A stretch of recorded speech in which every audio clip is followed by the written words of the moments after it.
Yeah, so we have yet another day of football in action here at the Victoria Park. Today is early start. We'll see the match between Awesome FC and Largo Heights. And immediately following this match, we'll have the clash between JEBELLE FC and BESCO Pastures. But today, right now, we're concentrated on the Largo Heights, who are the runners-up in the first division last season. They will be taking on Awesome FC. Awesome FC, they have won a few competitions in the what we more prefer to call Bush League, so to say, in local terms. I don't really like to use that term, but for those of you out there listening who would more understand where we're coming from. The minor leagues. Minor leagues, right. But you know, in colloquial terms, we tend to say bush leagues. The manager of the Largo Heights team would like us to announce that his team is the Petro Caribe Largo Heights FC. Okay. So I'll try my best to remember that, and we know sponsors play a big role in football, because a lot of the times our teams, we just rely on our pockets basically to cover all the expenses. So when you have a sponsor, you have to make sure that you give them a bit mileage, of a mileage, yes. So Largo Heights seems to be the team that will be in their blue, the sky blue tops with navy blue shorts, it seems like from our vantage point, while Awesome FCI in red tops and black shorts. This Largo Heights team, I'm seeing a few players there who previously represented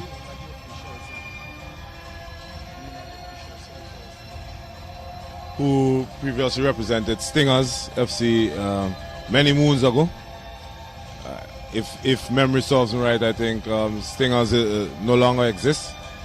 Sad to say. That was my very first club team. Yeah. As you I had see. the pleasure of doing a lot of work with them and collaborating with them in a lot of instances. Yes, as you see, the Largo Heights team, the Petro Caribe Largo Heights team, they are being led by Camelo. We call him Campus. He is a very experienced campaigner, a very good shot stopper. He has put on quite a bit of weight since I've seen him a few years ago, but that does not take away from his goalkeeping abilities. So, Bramlo, what do you expect from this game today? Well, Awesome would have placed somewhere down the table. I think somewhere down close to the bottom of the table. Largo Heights would have been the runners-up in the first division, coming up to the Premiership. And I know they have a bundle of energy in terms of their players. They would be willing and raring to go. I think they would want to emulate what you would have done in terms of the teams coming up, because generally speaking, we tend to believe that the teams coming up from the first division, and we have seen it, most of the time the teams coming up from the first division, they go right back down. They don't spend any length of time in the Premier Division, and I think Largo would like to make an exception to that rule. Yes, touching on the point that you made with Awesome FC, did just finish above the relegation zone. Right, so. Yes, they finished on 26 points. SV United, who are just below them, had 24 points, and Avenues United, who played on the opening night on Friday, they finished on 27 points. So Awesome FC probably have a lot of work to do in this year's competition to at least upgrade themselves, so and to remain, speak, and remain in the Premier Division. The Premiership. Because the teams that came below them would have gone down. Yes, those teams, just for public knowledge, those teams that would have been relegated to the first division are SV United, Camdonia Chelsea, Beckway, and Greg's, quite surprisingly.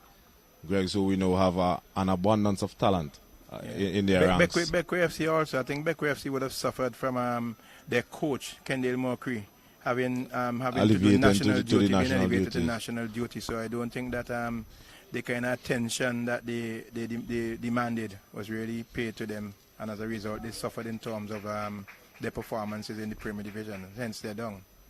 Yes, so viewers would have to bear with us, as we have yet to receive any match cards. So if we sound like we're not sure of who some of the players are, that's because we do not have that information at hand. But we'll try our best to sound as professional as we can. I see up front for the LARGO team we have Emery Bailey. Yes, I think he would have been in top scorer in the first division last year. And we know Bailey is a very experienced campaigner, having represented Stingers many moons ago.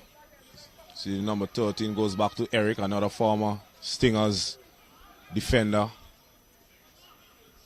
Obviously, Ollie whistled there, forced free kick and foul in the match, whistled by Primus. Primus is the man who has the duties to manage this game in the middle of the park today.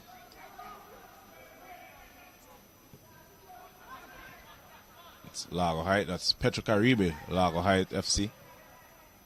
Coming forward with Oliver Shama. Shama, we know, is another gifted footballer. He has a lot of pace also and trickery. Good early ball out wide. Tries to square it back to Bailey, but the defense for the Awesome FC was on hand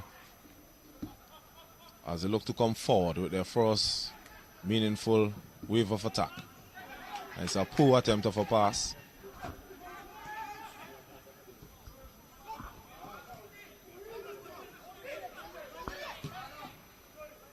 And we see for the Petrocaribe LARGO team in the midfield we have Nicholas Oliveira, or aka Pico. Pico, yes. Who would have been a prolific goal scorer in his younger days. He has stepped off now and playing a little bit in the midfield for the LARGO team. Yes, well, you know, a lot of times when players go down with age, they tend to get slower, and with that they drop further back to dictate things because they don't have the legs, basically. Leo and Chandler run. Samuel, a case in point. Yes. Yeah. So we have Pico Ancho, Emery Bailey, and Mr. Oliver, who are mainstays in the Stingers team in the early 2000s thereabout, if I remember correctly. Yep. So they hail from the same area of LARGO Heights. So they've been mainstays. I think one of the area that they normally call Big Yard area. The Big Yard area. For those of you who know that particular spot in the LARGO Heights region. Those players would have played together for a lot of years. Awesome FC with a delicious looking cross. Plays back, tries to play in his skipper, who loses his footing about 3 times there. That's the youngster from the Prospect region.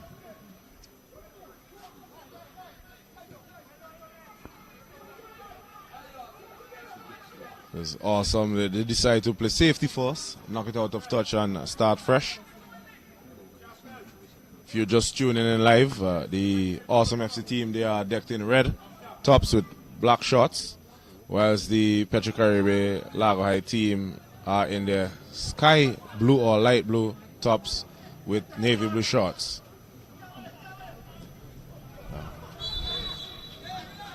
So foul there, good whistle there by Primus, electing to he tried to play the advantage. Didn't materialize, so he called it back for that foul just on the edge of the halfway mark.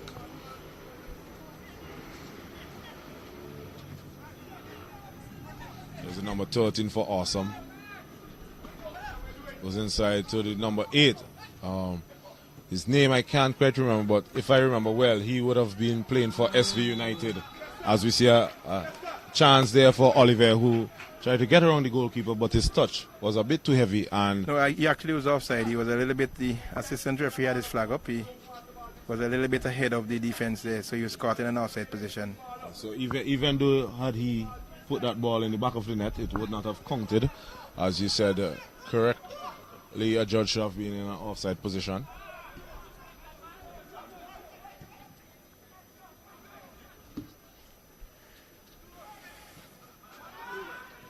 Another slip there. This time it was lucky enough it did not fall to the feet of an attacker.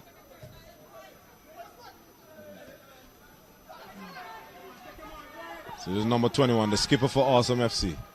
Comes forward. Number 19 takes a shot, and Camilo, he just doing one for the cameras there. You know it was well wide of his post. I think he's probably just trying to get the feel of the goal area. Just as we take another look at that opportunity there for Awesome FC. And according to referee Primus, it took a deflection, so it will be a corner kick, which is a poor one indeed by Awesome FC. Ball falls now to number 8, who takes a shot which is charged down. And a fluff of a clearance there by Eric. That throw should have gone in favor of the Awesome FC team, as it definitely came off of the player for Largo Height. But the referee's assistant elected to go with possession towards Petrocaribe Largo Height.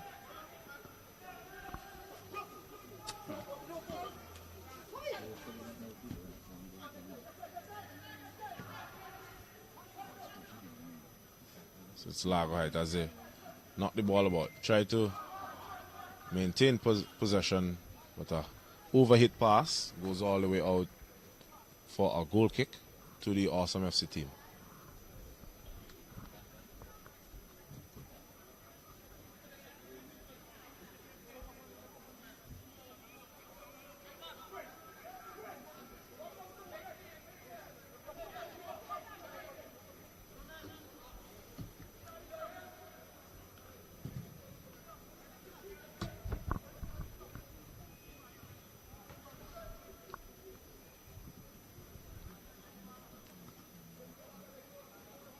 So throw in for Awesome FC. Ball is played over the top. And the referee's assistant, he kept his flag down. I think the striker there was conscious that he was in an offside position, so he stopped running as hard. He was looking over at the assistant to see if his flag was raised, but by the time he realized that he had not been flagged, the ball was into the goalkeeper's clutches. One thing that I learned all in the game is you always play with the whistle. Exactly. You keep running and keep going towards the ball. As long as you don't hear that whistle blow to stop the game, you continue doing what you're doing. But he was being honest.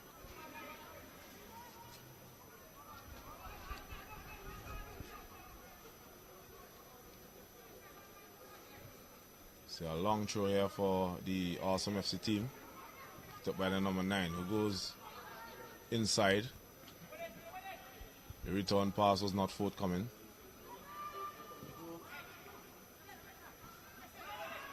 As we now have Oliver. We see Romel now for Awesome FC, sporting number 17 in central defense for the Awesome team, now easily shepherding that ball back.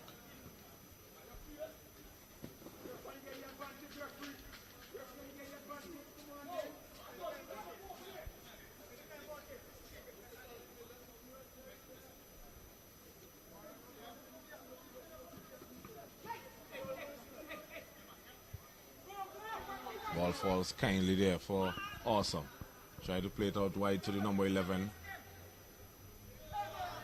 He gets it easily there from the defender as Eric goes in and misses a chance for a shot, and that's easy pickings for a goalkeeper of Carmelo's caliber. Yeah. Just waited and collected it quite easily in the end. The Awesome FC team trying to push the advantage and trying to get control of the midfield early. The Largo Height team a little bit on the back foot. But we have seen in so many instances that all it takes is one error, one mistake, and Sion Hill would have demonstrated that well against Notley Predators last night when they played some good, delightful through balls and were able to break the offside trap. Yes, as you say, a good switch off play there. And that's a good shot there, but just off target. He caught it well, just didn't have the desired direction on it. Didn't get a wrap around it enough to put I think Carmelo would have been in some trouble had that been on target. As we go through the reels once more, the number 11 lays it across there, and the shot goes wide.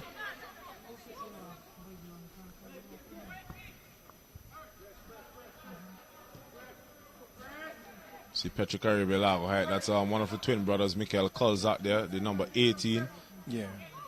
His twin brother represented Avenues some night before on Friday night. Friday night, yeah. So this is the first of a double header. The next match slated will be JEBELLE FC coming up against BESCO Pastures. Two teams who I think are evenly matched also. There have been some transfers in and out from both teams, so we'll have to see how that pans out.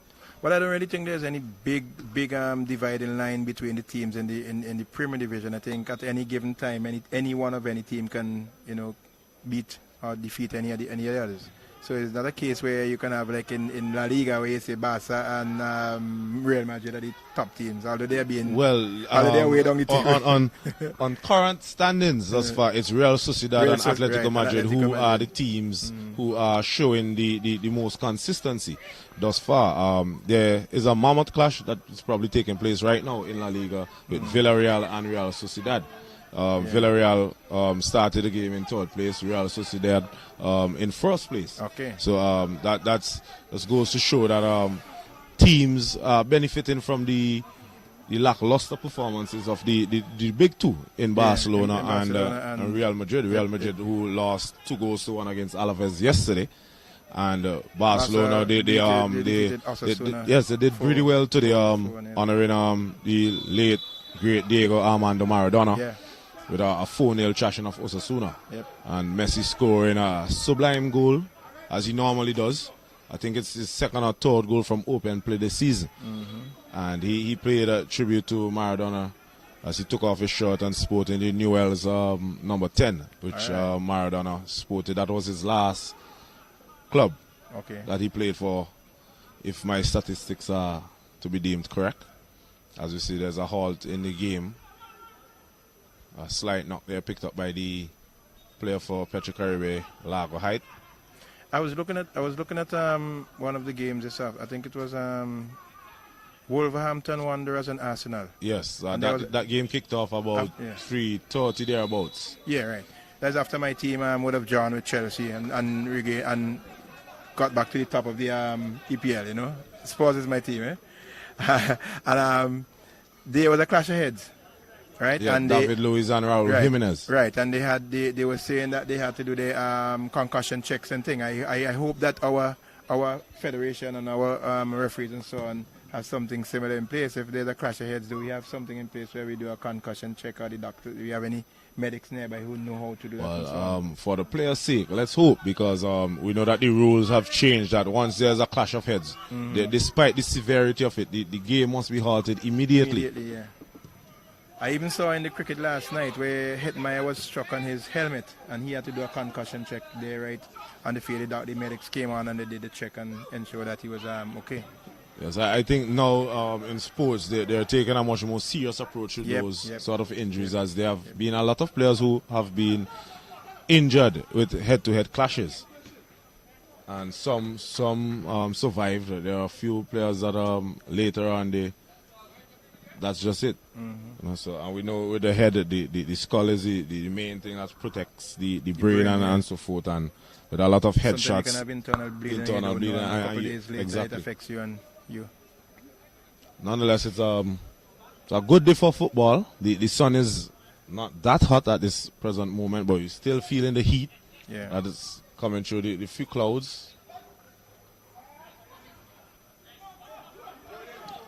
Just as I spoke, there's a few light drizzles that starts to come down. And the number 11 there was asking for a sympathy call. So is the coach or the manager of the Awesome FC team. Looks to be like Renson Haynes, former national player. Striker, yes. Awesome FC team, they are more circulated from the Calico region. Haynes also a member from that particular village. Haynes was a deadly striker in his time. So let's hope that he could have at least nurture some of these youngsters here for the Awesome FC team to be as prolific as he was.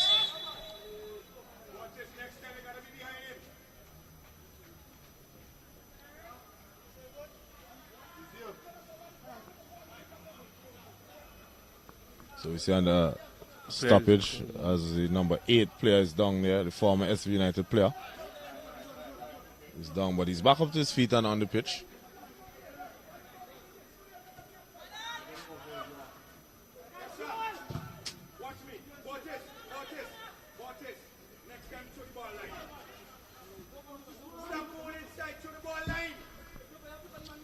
We see Haynes barking some instructions there to his defender to throw the ball down the line and stop going inside. It's safer to play it down the line than closer to your danger area, the penalty box area. If he goes across, someone could steal possession and immediately they'll be in on goal. It's a good pass down the line. Strong tackle there, but he won the ball cleanly. It will be a corner kick for the Awesome FC team, which is their second or third of the match. Obviously, the Petro-Caribbean LARGO High team has not really threatened the Awesome FC's goal. Other than earlier at the start of the game, they had a ball that came across. After that, it was all Awesome FC. Obviously, a good defensive header there by Kolzak. Ball picked up now by Oliver. Oliver plays it wide to the 15. 15 decides to go back. Definitely killed the momentum there of that attack, which he had a better option in trying to thread the eye of the needle through to Oliver, who was asking for it early. As there's a quick release of a pass down the line, and the defender was having none of that. Came in strongly, letting the attacker know who's in charge on that flank.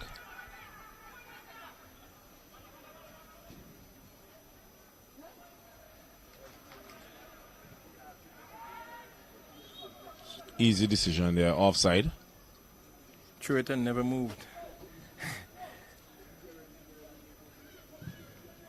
It's awesome with the kick. It's a poor one as he kicked it out of touch.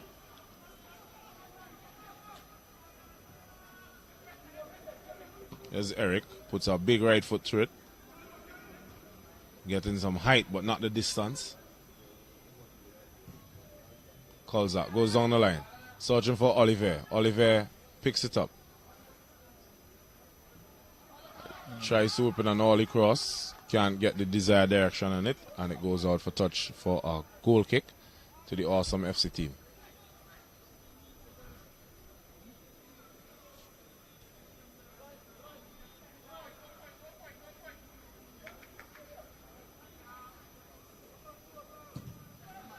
This is live action here at the Victoria Park. Today's action is between the 2019-2020 runners-up in the first division. That is the Petro-Caribbean LARGO High team. Yep. They are the team decked in blue. They're coming up against Awesome FC, who just avoided relegation in the Premier Division last season, who are in red as they get the free kick rolling quickly. Nice shoe ball there. The defender, he was on hand. Number 23 for LARGO Height. Goes back to Eric. Eric tries to find Oliver. Ball is won there by Awesome FC. It's a good ball outside. He has a chance to shoot. Squares it across. Last ditch defending there by LARGO Height. Ensured that the score remains at 0-0. That could have gone anyway, Mose. Had he not made firm contact, and that could have deflected and gone into his own net. Yes, that's one of the worst thing as a defender. When you're facing your own goal, as you see the shot came across, and Kolzak made sure that ball went away from his goal. As Awesome FC will have a chance from this set play, this corner kick. It will be an in-swinging one. Header goes up. It's a good attempt. The number 19 scores. So it's Awesome FC 1, Petro-Caribbean LARGO High 0. See that in-swinging corner kick by the number 11. It did not have a lot of pace on it, but the number 19, he got enough contact on it, and he placed it beyond the outstretched arms of Camilo.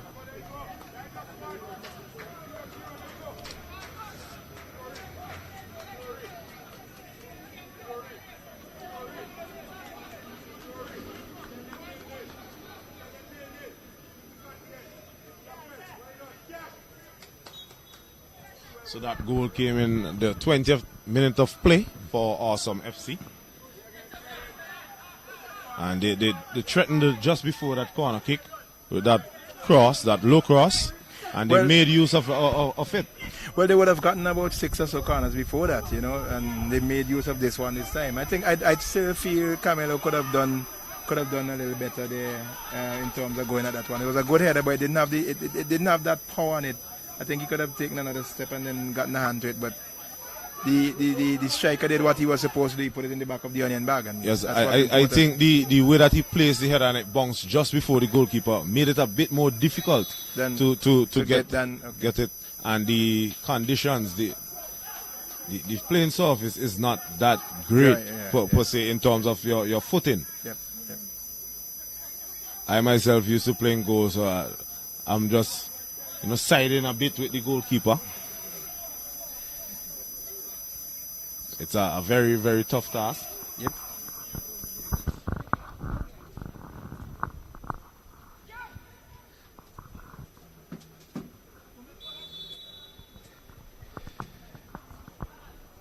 Another header there. This time it just goes past the upright. Goalkeeper was definitely beaten.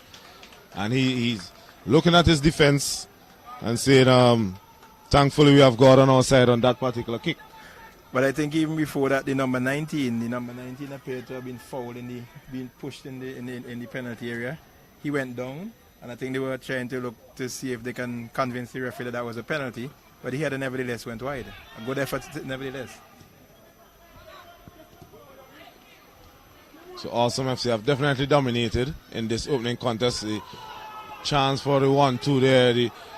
The rest of his teammates on the substitutes bench are asking him why didn't he have a shot. I think he was in a good position enough to make use of the goalkeeper there, to have him have some work. And who knows, the rebound might have fallen to one of his teammates.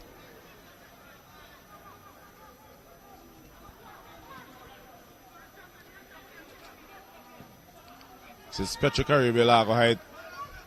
They have it all to do. They are hardly passing the halfway line. Currently, Oliver goes in and referee Primus blows.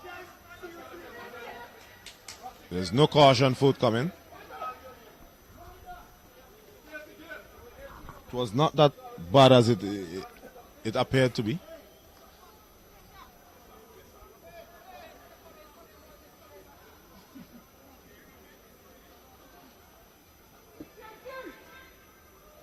To be a free kick. He whips it in a good cross there. He's making the defense a bit suspect with those sort of deliveries. Asking them some serious questions, Mose. Yes, with those sort of deliveries, he puts it in a place where the goalkeeper he cannot come. He has to stay his ground, and the defense they have to be on point with their headers or their clearances. As you see, the ball is played out wide. Looks up for some support, but the flag goes up from the referee's assistant.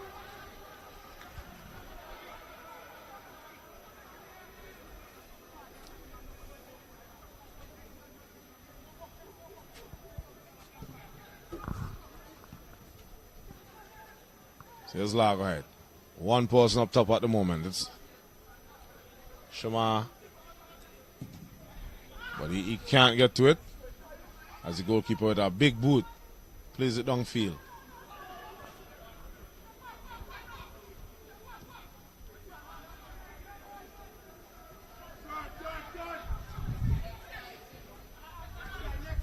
So here's Awesome. Still with possession.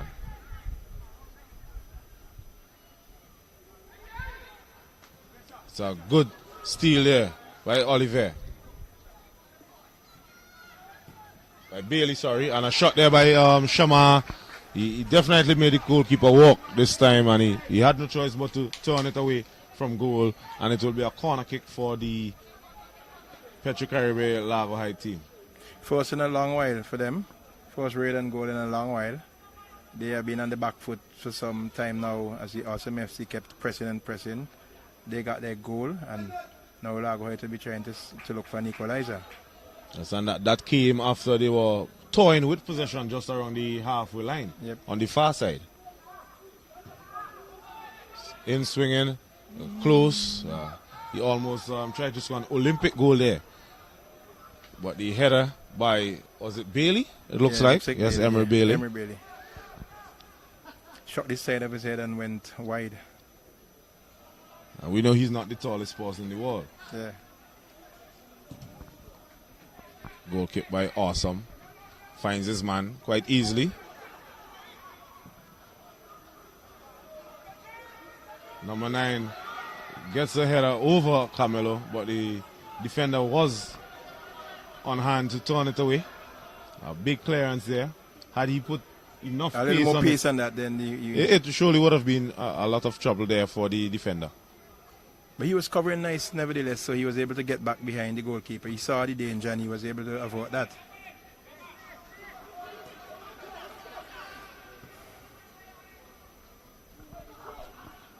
Based on current evidence, Largo Heights have a lot of work to do if they want to stay up in this Premier Division. A lot. Because if Awesome FC is a team that just barely avoided relegation and they're dominating in this game so far. You know, yes, they're dominating without being that superb.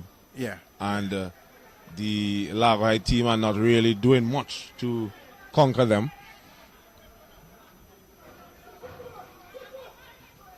But in games that we have witnessed and commented on thus far, there's 3 games that have played. The teams that were behind, all the teams that were behind came out victorious. Yep.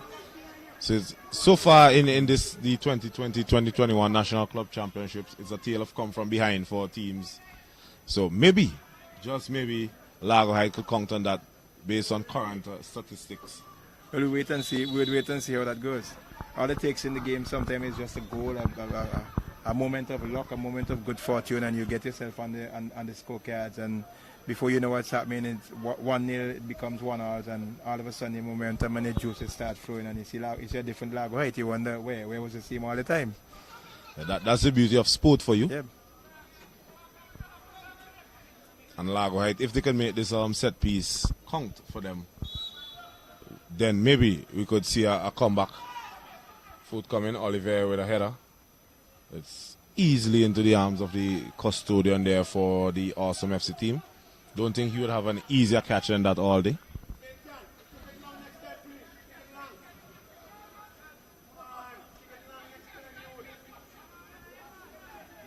So we have Awesome. The number 19 is carrying the ball pretty well for the Awesome FC team. Yeah. He's the man who is credited with the goal. The only goal of the match thus far in this encounter.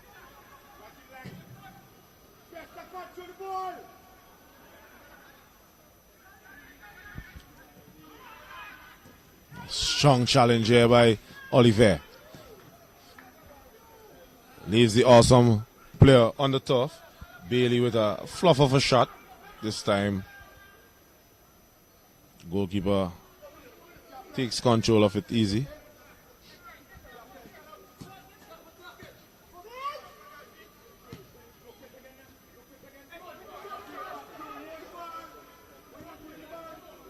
So it's Largo Heights coming with possession. Ball is played over the top for number 23. Oliver can't take control.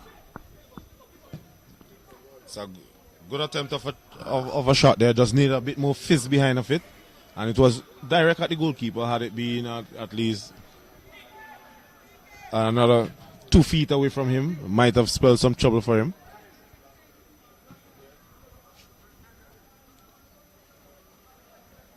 There's Eric with his long legs there. Eric is about 6'5" or probably more. Yep. Very tall defender, very strong young man. Yes, I remember playing with him Yep. for Stingers, and sometimes when you're shoulder to shoulder with him and you look up, you want to know if you're standing next to a giant. Yeah, very strong indeed. But thankfully I gained some height over the years, so the distance between him and I has cut down severely.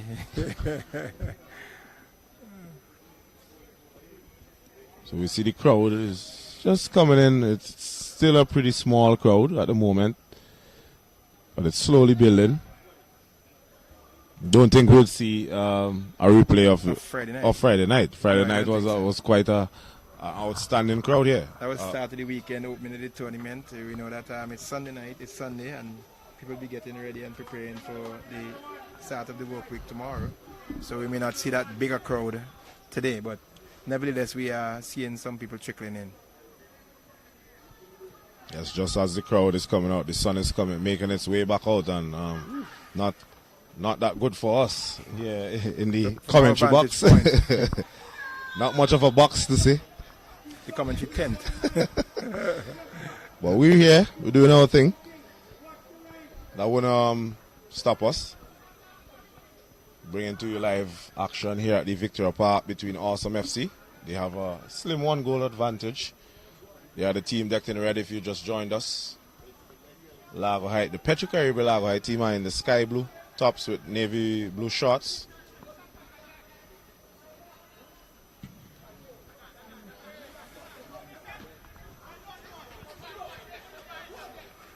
Ball went into touch there, so it's a throw-in. Had it headed into touch by the Awesome team, a throw into Largo Height, Petro-Caribbean Largo Height. Trying to get it wrong, his man does get it wrong in place with a crossfield. A chance, Shama with a shot, and it's blocked there by the number 5 player for the Awesome FC. And they come away with it now. That had goal written all over it there, had not been for that defender. Yes, the number 5 player got in the way of that shot. A pretty powerful shot there by Shama, and he's able to come across, get a header to it, and nod it away. A place down there for the Petro-Caribbean Largo Height team. The number, is it 15? We can't even tell you who the name is. We don't have a card yet. Yep. He's sitting up now nevertheless, so let's see what's happening there. The medic is on the field, so I guess he'll be taken care of. He's getting to his feet, so it doesn't seem to be anything. Which is a good sign. Yeah, it doesn't seem to be anything too serious. Probably just got winded in a tackle there. He is going off, and well, that's in the rule now. Once the medic is on the field, the player have to exit. And he's walking off strongly, so that's a very good sign. I guess he'll be back on shortly.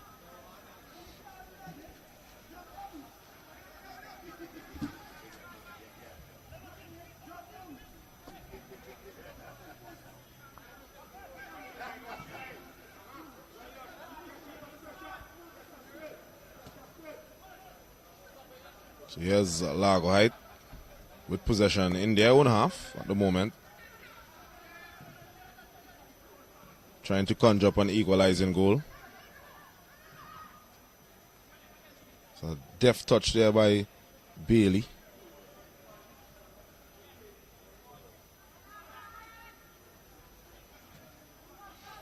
The Awesome FC defense have stood quite firm thus far. They have not really had much defense to do, because the Petro-Caribbean Largo Height team has not really posed much of a threat in this opening 33 minutes of play. I see that we have, I think it's Zerano Mofford is his name, number 5 for Awesome. He would have been playing with the System 3, yes. I think on Friday night I made mention of his transfer. Yeah, he's quite a good upcoming young. Yes, he's a youngster, but he has quite a bulk of a body. Yeah. For his young age. He got his leg broken about 2-3 years ago, which I remember speaking with him, and he was horrified at it, because I think he missed out on one of the national selections, the under 19 competition, I think it was. Yep. But he's back now, and it's good to see him back. And he hasn't seemed to last. If you have to get a broken leg, the best time to get it is when you're young. Because, as you get down in age, the bones take longer to heal. Yeah, it takes longer to heal and more complications and all of that. So I think he is back stronger than ever. And I think Mofford will be a very good addition to this Awesome FC team. Yes, definitely. He can play anywhere, any position in the defense. He can play in the central defense. He can play on the left side. He can play on the right side. He's a very versatile player. And that's what you want as a footballer. Yep. As a coach, when you have someone who is versatile like that, it makes the job so easy, because if you have a player missing through injury, suspension, or whatever, you could put him in there. Yep. And as I was speaking with some youngsters at the Kingston school the other day, Stony Ground, we more call it. And I was telling them, when you're athlete, more so a footballer. It's good to be able to be well-rounded, play every position, learn to play every position. Well, that is one of the things they recommend when you're coaching youngsters, Mose. You give them a chance to play every position. And as a coach, when I coached younger players, when I do coach younger players, I give them that opportunity. You know, even though now you have some people specializing as goalkeepers, I still give the outfield player a chance to be in there. Sometimes it gives them a feel of what it is like and what the requirements are, so they have a little more empathy for their goalkeepers, knowing what they're experiencing there. Yes, because I myself, I started out in midfield. I went into defense and I finished as a goalkeeper. So it's good to learn multiple positions. As we see, there's 2 players on the field.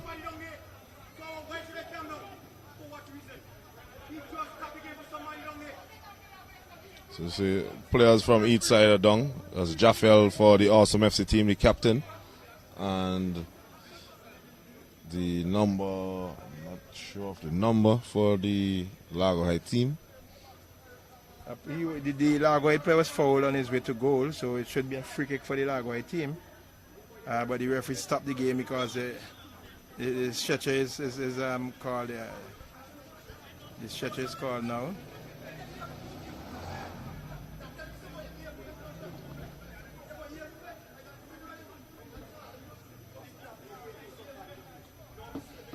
I think JEBELLE will be back in action pretty soon for Awesome FC. He's getting to his feet, not requiring the use of the stretcher. So just a little exercise for the stretcher team, for Arrington Morgan and his crew. Stretching their legs here. See the player for LARGO Heights is still down, clutching his ankle, it seems. Slowly getting to his feet now. And that seems to be a free kick for LARGO Heights in a very promising position. If they can execute well here, it's just outside the D of the penalty area. Had he made a couple more steps, we might have been seeing a penalty being awarded. Yes, indeed. But when you have to foul an attacker, the best thing to do is foul him outside of your 18. Because we know penalty should be a goal, basically. It should be one of the easier goals that you score, but we know it's quite a nerve-wracking. We have seen the reverse of that. Sometimes you see players take a penalty kick and you wonder. Free kick to LARGO Heights, number 10 behind it. Bends it wrong and a good shot! So the number 10 equalizes for the Petro Caribbean LARGO Heights team as he does a little roll there for his goal scoring celebration. It was well placed.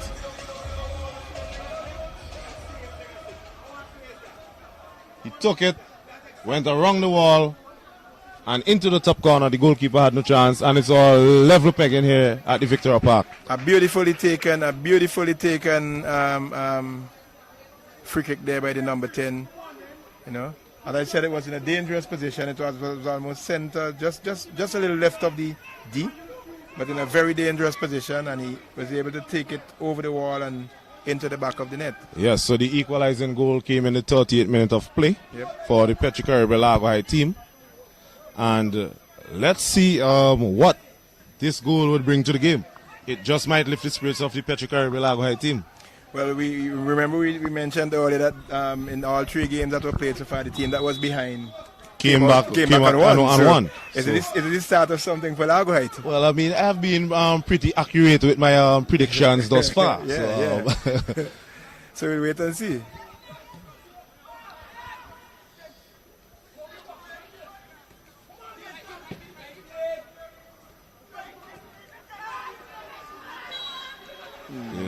I think that's a poor call there by the referee's assistant. He was definitely pressured by the coaching staff for the awesome team there. That was.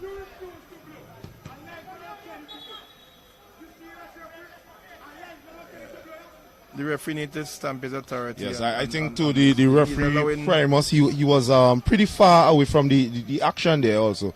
So it was a bit difficult for him to give that call. The call was a late one by the referee's assistant, and as you said, he was pressured into raising his flag there after the cries from the Awesome FC bench.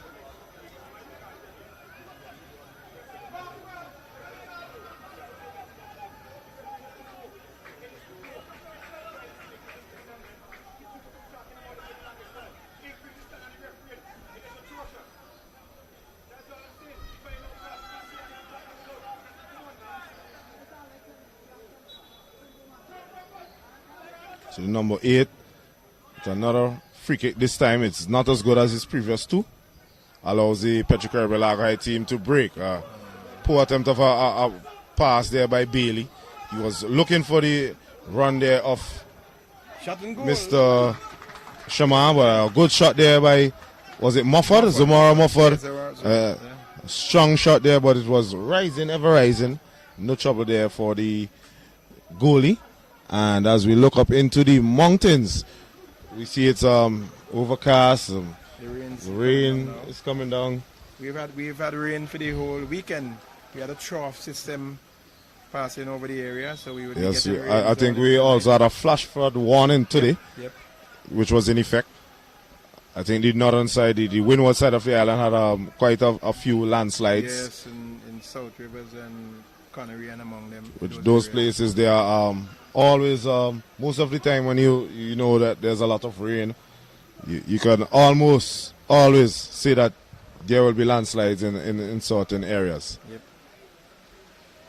The rain would probably just cool down the temperature here a bit as we've been burnt in our little box which we occupy.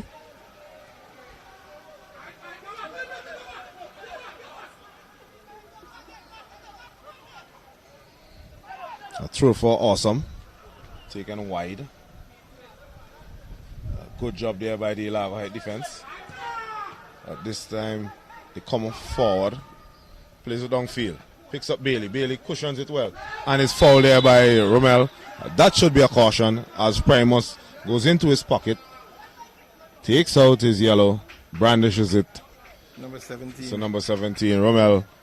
But he had to commit that because had Emery gotten around him, there could have been a very promising attack. So yes, despite Bailey losing the speed that he possessed about a decade ago, if you have to commit a foul, there's where you should do it. Yep. Allow your team to regroup and hope that this free kick will not be capitalized on. It was a poorly taken free kick, but the defense for Awesome FC almost put themselves in trouble.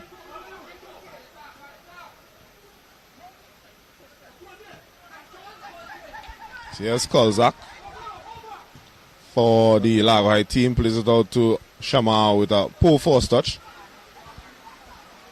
As the rain is just coming on heavier now. It's coming with some wind.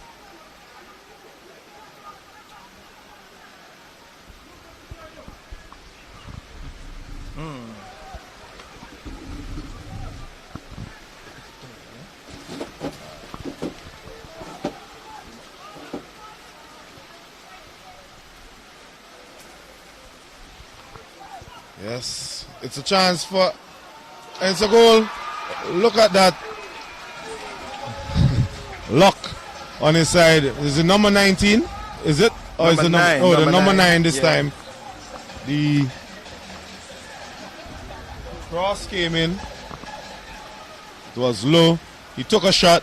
The ball deflected off of the defender and looped up over the goalkeeper, who couldn't do anything about it.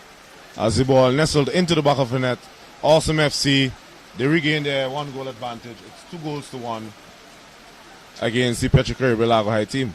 That goal coming just on 44 minutes, just on the cusp of halftime. And that's a good goal to have. It could lift your spirits going into the halftime break. Well, they tell you, the most dangerous times to concede is just before halftime, just after halftime, just at the start of the game, just before the end of the game, and after you have scored a goal. So we see it coming through there.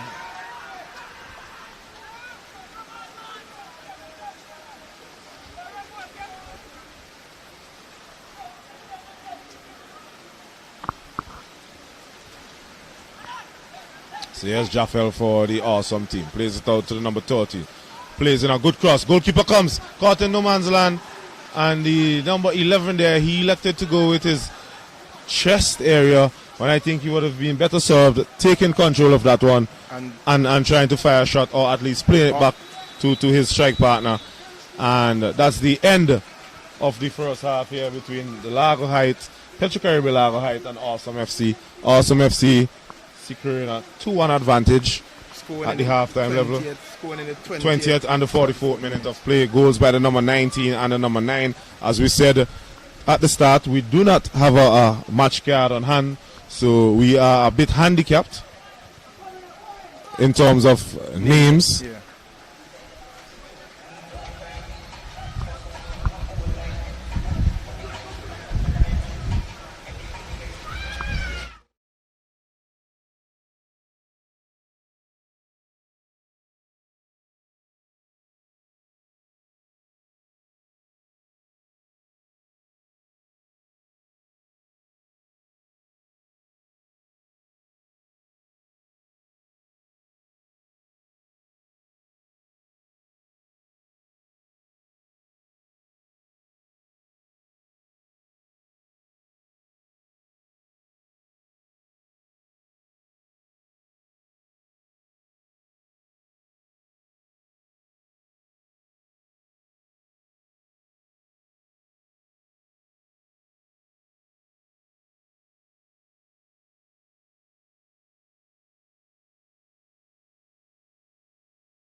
accumulating on the field. So this would change the dynamics of the game now because the surface is a little bit waterlogged, and let's see how the teams are going to cope and adjust to this situation. Yes, the drainage, especially to this riverside, is not that great, as we see on the touchline right here in front of the Awesome FC bench. Well, right in their area, and also the opponents in the LARGO High team, it's pretty waterlogged. See the coach for the Awesome FC team, Renson Hayes, has to take evasive action and go on the little block of concrete there where the lights are erected, just to not get his shoes soaked. Well, given the way things are going, and knowing this side of the field, and it's usually waterlogged, and these times, November being one of the rainiest months, probably a big piece of equipment in the arsenal of all coaches would be a water boots. Yes, as you spoke about the water on the field, the middle of the park, as you can see, every time the ball hits the surface, there's a lot of water that's popping up. This is not good conditions to be defending in, goalkeeping in, because sometimes a shot is taken and you think it's going to cross the line and it end up and stops right there. Yeah. Or you as a goalkeeper coming out and lose your footing, and then you know the attacker has all the goal to aim at. But one thing I learned playing football, when it's waterlogged like that, if you want to get the ball out of the water, you toe poke it. Yeah, chip it, chip it. Yeah, out of the water. So when you try and side foot it would not be going anywhere. And I often make the point to persons who coach and in the coaching fraternity. Usually, in many instances, we are restricted from actually practicing in these conditions, because at the minute there's a shower of rain, all the parks are locked down. So when you find yourself in a situation where a game has to be played in these conditions, you really don't know much what to do, because you never had that opportunity to really put these things into practice. And these are things you practice. Yes, well, I know back in my days training at the Richmond Hill playing field, more affectionately known as the Grammar School playing field. Once we're training with Stingers and rain comes on, we continue playing, and those are some of the most exciting training sessions that we had. Because although you'd be going home muddy and wet. with a different shade of complexion.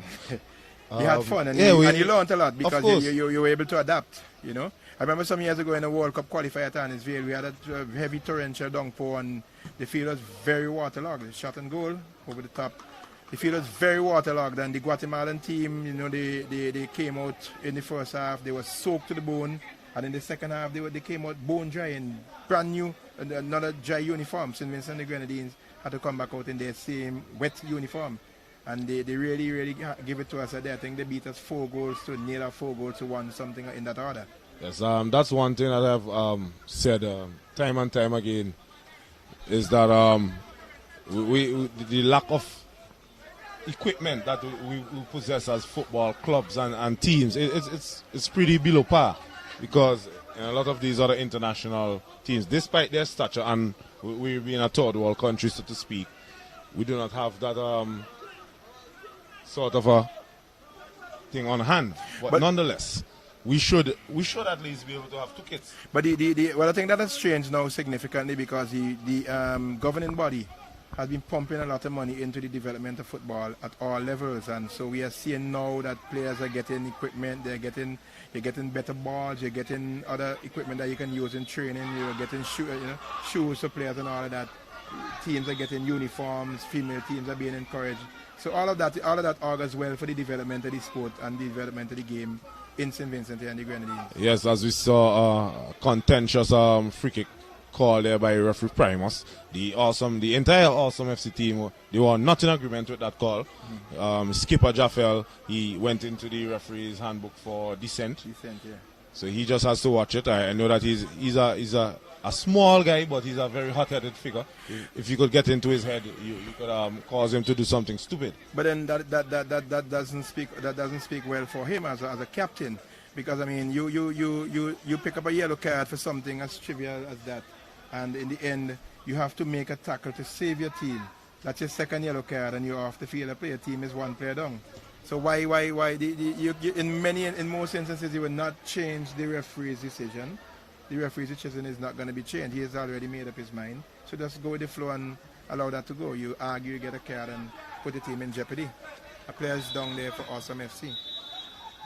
Yes. Mostly we have finally gotten, after a long wait, the... Thankfully, it came before the game concluded. As I said, we were handicapped from the very start. Luckily, we knew some of the players that are on show today.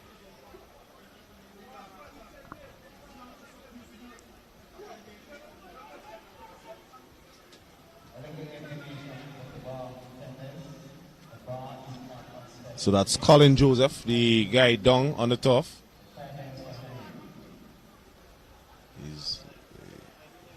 He's on his hunches at the moment, slowly getting to his feet.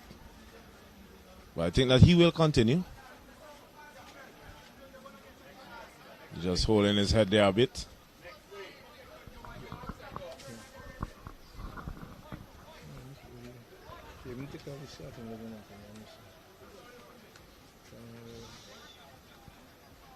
So we will confirm the goal scorers for you for the Awesome FC team. That's Joe Return and Mr.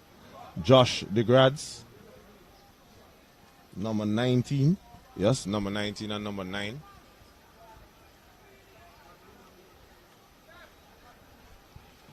The goal for the Largo High team came from Giovanni Johnson, the number 10.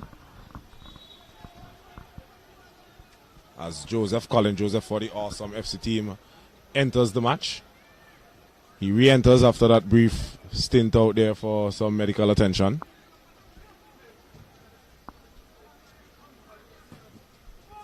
So here's Awesome FC looking to extend the advantage. DeGrads with a shot and he gets that call. The advantage was played and the shot was taken. It went wide. Referee Primus deciding to blow the whistle. I think it will be Eric who will be handed a yellow card. Yes, indeed. That's Eric Lewis.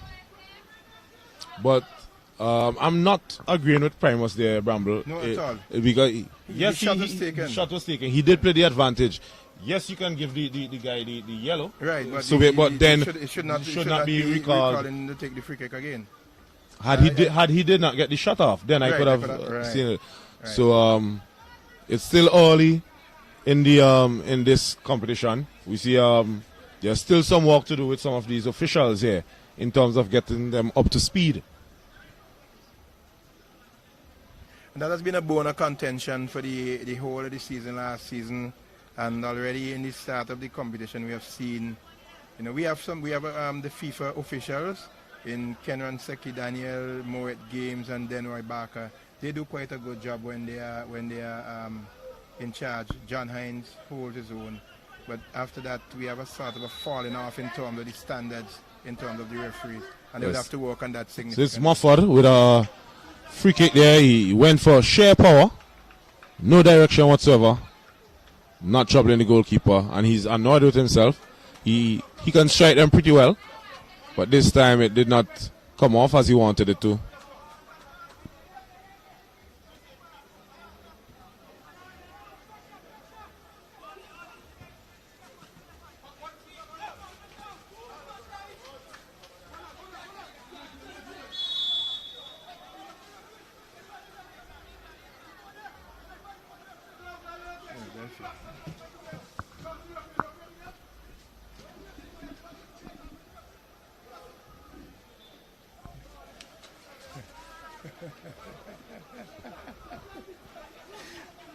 So throw is taken by Kenroy Badnock. Goes all the way to Mofford in defense for Awesome.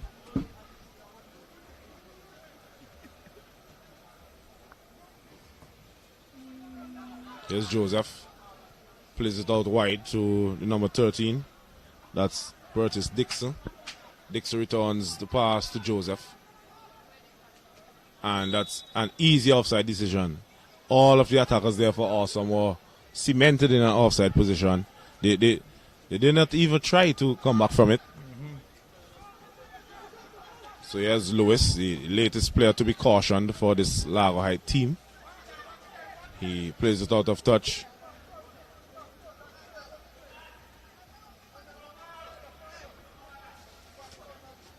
There's Kensley Bascom with the throw for Awesome. Gets it back and smashes it right into his teammate in Mr. Derby.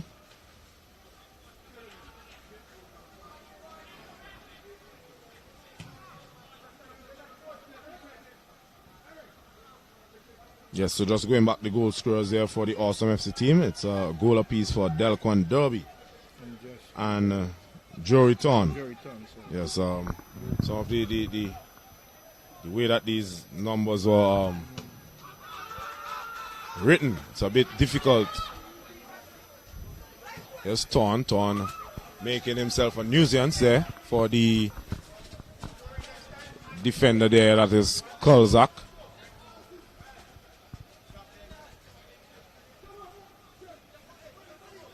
It's Bascom for Awesome.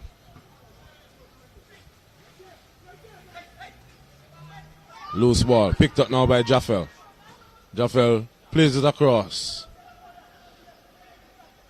Chance for a shot. A left-footed shot is taken, and it will be a goal kick for the Largo Heights team. Don was ever climbing and went over the crossbar. But a good switch there by the player for Awesome there. He had him found this player with some space, but he didn't capitalize and make proper use of that opportunity. Yes, it's 57 minutes gone here in this clash. This is the first of a doubleheader here at the Victoria Park in the 2020-2021 National Club Championships. Awesome FC are currently leading 2-1 against Largo Heights. That is the Petrocaribe Largo Heights team. In the next match, you will see JEBELLE FC coming up against BESCO Pastures. Two players are left on the turf with that clash there. It seems to be a clash of knees. Referee Prime was not interested. And it's a strong challenge. And he now summons the medical team to come and see what can be done for both of these players. That's the skipper, Jaffel Antoine, for the Awesome FC team. And yet to see the number for the Largo Heights team. He's immediately calling for a substitution to be made. That is the number 15. For Largo Heights, that is Maurice Essien. So we see the stretcher coming on. Going to Antoine first. So we have one. I was about to say I hope that we have two stretchers. Yeah, there are two stretchers, but then you have only one team that would take a stretch at a time. So what's the situation in that? What would that mean in a case like that? You know? Well, in a case like what happened in the Wolves and the Arsenal game, only when there was a clash of heads between Raul Jimenez and David Luiz, we see both players they had to receive treatment, and they on the field of play, because it was a head. And as we were commenting about the clash of heads, the new concussion rule that once there's a clash of heads, the game must stop immediately, and they have to do their concussion checks, etc. But we see the player for Largo Heights, that's Essien. Yeah, he's up. He's hopping a bit, but he's up and he's walking off on his own steam. The player for Awesome FC had to be stretchered off, but he was moving nevertheless. It wasn't a case where he was out cold. He was moving. So let's hope that we'd see both players back into the game shortly. Seems to, as you said, to be in a clash of the knees here, because you see Essien there seem to be stepping gingerly. Yes, so the change looks like it's forthcoming. I don't think Essien will continue. There's a change being lined up with Jaheim Kirby set to enter for the Largo Heights team.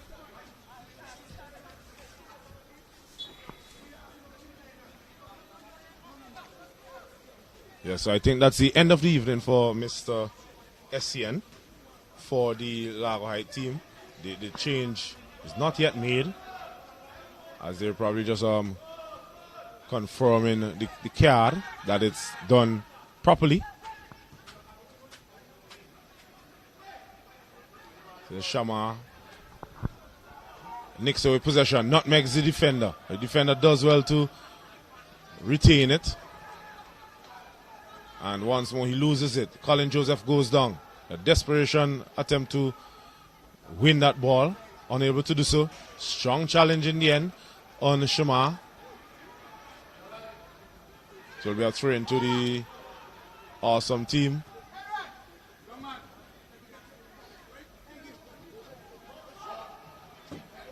Defender goes down and just did enough.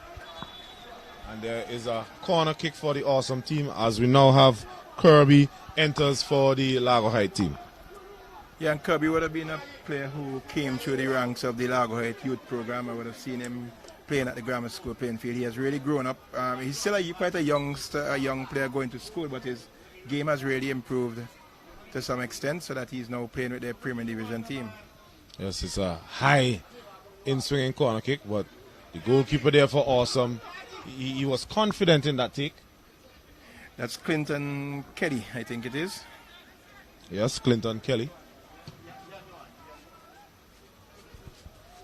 Hits it long downfield, and that's an offside flag there on both the number 14 and the number 9 for awesome. That is Sylvester Frederick and Jory Thorne. Thorne is one of the goal scorers for the awesome FC team today.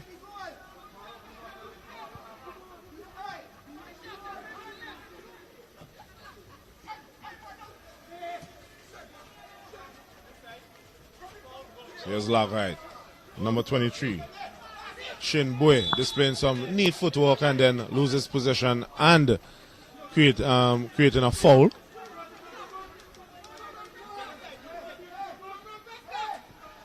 There's Bascom. Bascom plays it short now to Joseph. Joseph plays it, and he is offside. Yes, the number 11. He came back from an offside position. That is Mr. Rafi Delplesh.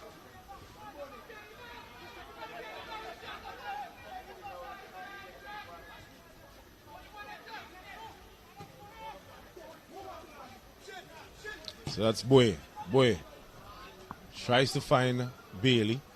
A header there by Mofford. Gets it away, but it's back with the Petro Caribbean Largo High team. Shamar Oliver with a long touch. And we see now Mose Mofford seems to have switched into the central defense role now. He was previously playing over on the left side of the defense. He's into the central defense role now. It's a free kick. Kirby, the man who just entered the pitch here, winning a free kick in another dangerous position here for Largo Heights. Remember, Largo Heights' goal came from a free kick in a similar position. Yeah. So you see there's a change now. The number 7 for Awesome comes in. That's Mr. Dominic Smart.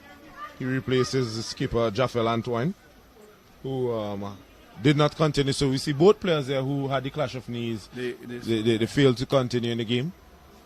Well, I guess it's early in the competition, and they have there's no need forcing them in a situation like that, which can lead to probably further injury and them being out for the rest of the tournament. So I don't have a problem with that per se. So it seems to be Giovanni Johnson who will be standing over there. There's two players, but I think my money would be on Johnson. He was the one who scored that free kick, so. first free kick. Here's Johnson. This time he decides to chip it over the top. I think he would have been better served going the similar route that he did to score. In the first. Nonetheless, it's a corner kick taken quickly for Largo Heights. There's Kirby. Kirby not getting, he's not into the game as yet, as he's still pretty cold. Yeah. Just having entered the fray. Don't think that he really got in much warm-up prior to entering, as he was summoned pretty quickly after that injury. Into play. So he still has to feel out the conditions here. As you know, it's the field is pretty waterlogged. Yep. You have to wait your passes properly.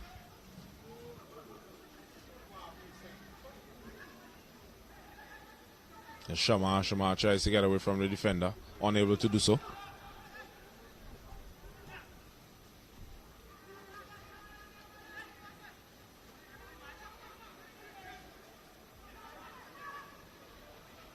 Shamar plays it out to Johnson.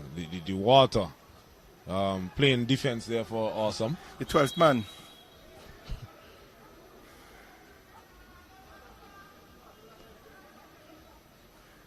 And it's amazing that we have not adjusted to that situation yet, because I think by now the players realize the conditions under which they are playing, but you still see players trying to run with the ball and trying to dribble the ball through the water. And it's a no-no in a situation like this. The ball is just going to stick in the water and gives your opponent a chance to recover and get the ball from you. It's a good touch here by Smart. Smart plays it over the top for number 11 with a lovely turn. His teammates on the bench are asking for a shot. Smart tries to take a shot. In local terms, we call it a water knee.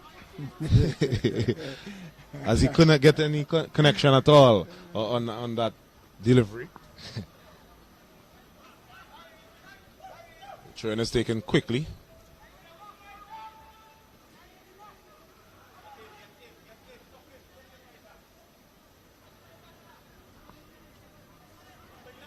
It's Petro Caribe, Largo Height now with possession. Eric Lewis plays the ball dangerously, gives it away. Here's Smart, looking for some support. Takes a shot, it's high, and no trouble whatsoever for the goalkeeper. Mr. Camilo Samuel in goal today for Largo Height. Play will resume from the goal kick. And I think the intensity of the Largo Height team has fallen off since the second half. They came out and they seem to have been cold, probably from the wetting they would have gotten. They seem cold, but the Awesome FC team is pressing nevertheless.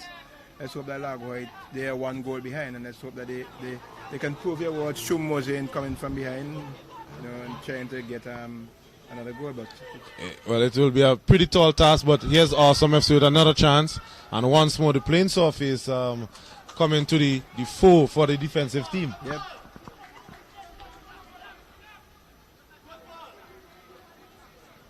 If this result holds, this will be the first match in this competition that the team that went behind did not come out victorious. Nevertheless, it's early days. This is just the fourth match in the competition. We had a doubleheader on Friday, one on Saturday, which was yesterday. So far, we had wins by Layu FC, 3-1 against Avenues. The reigning champions, Nemwell Hope International. Hope International. They have dropped the Nemwell, yes. After many years. Yep. So it's just Hope International, yes. They won 4-2 against the System 3 outfit. And last night encounter, we had Sandhill defeating the North Predators. 3 goals to 1. Yeah. Shot by Johnson there. It was rising. Goalkeeper Clinton Kelly saw it all the way. He was untroubled. But we see Johnson, he has a good shot on him. Yep, he does. Especially from those areas just outside the 18. He seems to be similar to the Philip Coutinho kind of player who loves to cut in on the right foot and bend it into the far corner. Here's Kolzak for Largo Height. Robbed of possession there. Trouble. Torn, and he scores. Trouble. So Joey Torn gets the second of the match and the third for Awesome FC. Awesome FC now leading 3 goals to 1. It's 69th minute as we see Kolzak there losing possession, and Smart, second half substitute, rolls it deliciously into the path of Torn, who got away from the goalkeeper, and he had the empty net, and he could not have missed from there, could he? Well, you see, it comes down to the thinking and you using your head. Why would my defender be trying to dribble a ball on a wet field in my own half of the field? And he lost possession, and Awesome did the right thing. They took advantage of the situation, and the ball ended up in the back of the net.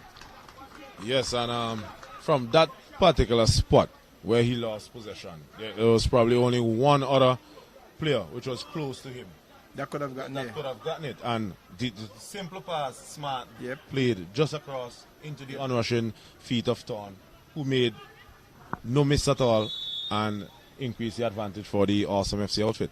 The goalkeeper had to come in that situation, and he got around him quite easily and put it in the back of the net. So it's a pretty tall order here for the Petro Caribe Largo High team, but we've seen stranger things happen in football, so we're not writing them off as yet. There's Kirby. Kirby tried to get around Delplesh, and Delplesh wins that free kick.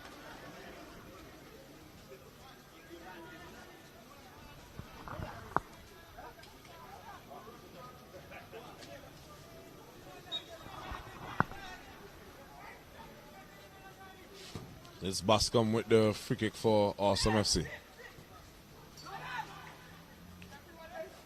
Plays it inside, and it's a foul there by Kirby on Mr. Delquan Derby. So Derby definitely feeling the effects of that tackle.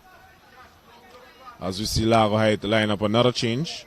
It will be the number 19 who's set to enter, Mr. Neil James.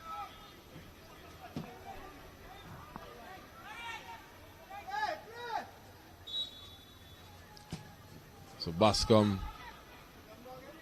seems to be two-footed there. He normally took his kicks with his right. This time he elected to go with his left.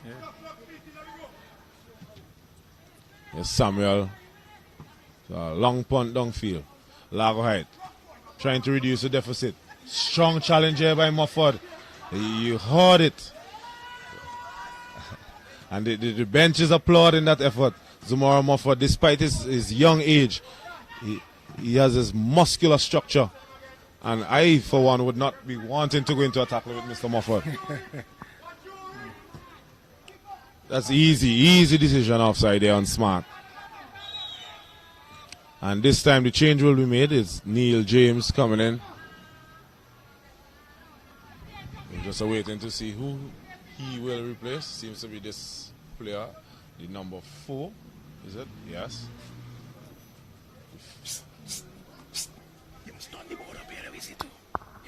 Yes, so it's number 4 who has left the field of play for Largo Height. That is Mr. Kenroy Badnock. So it's 19 for 4. Badnock slots into 19 for 4. That sounds like a cricket score. No, we're not playing cricket today. That sounds like a West Indian team playing there. Yeah, so it's football action here at the Victoria Park in the National Club Championships 2020-2021 competition.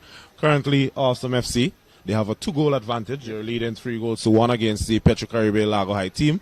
A double for Mr. Jory Thorne and a strike by Delquan Derby, who has the Awesome FC team in the ascendancy. Whilst the lone strike, a sweet free kick it was by Giovanni Johnson, the lone goal for the Petro-Caribbean Largo High team. This name Thorne, Jory Thorne, brings back some memories to me. I remember some years ago when I was at the grammar school, I coached a player named Junior Thorne. And he was a very good player, very good football player, very controversial, skillful player, believed in himself, had a lot. He really, really was a good player. I don't know where he is now, which part of the world he is in, but I'm wondering, and he was from the Calico area incidentally too. So I'm wondering if Jory Thorne is related to Junior Thorne. So we're just getting some information. We have a statistician coming on hand. He's telling us that same Thorne guy that you were spoken about, Andrew, is he represented Miller House. Yeah, well, I mean, which was my house also in grammar school.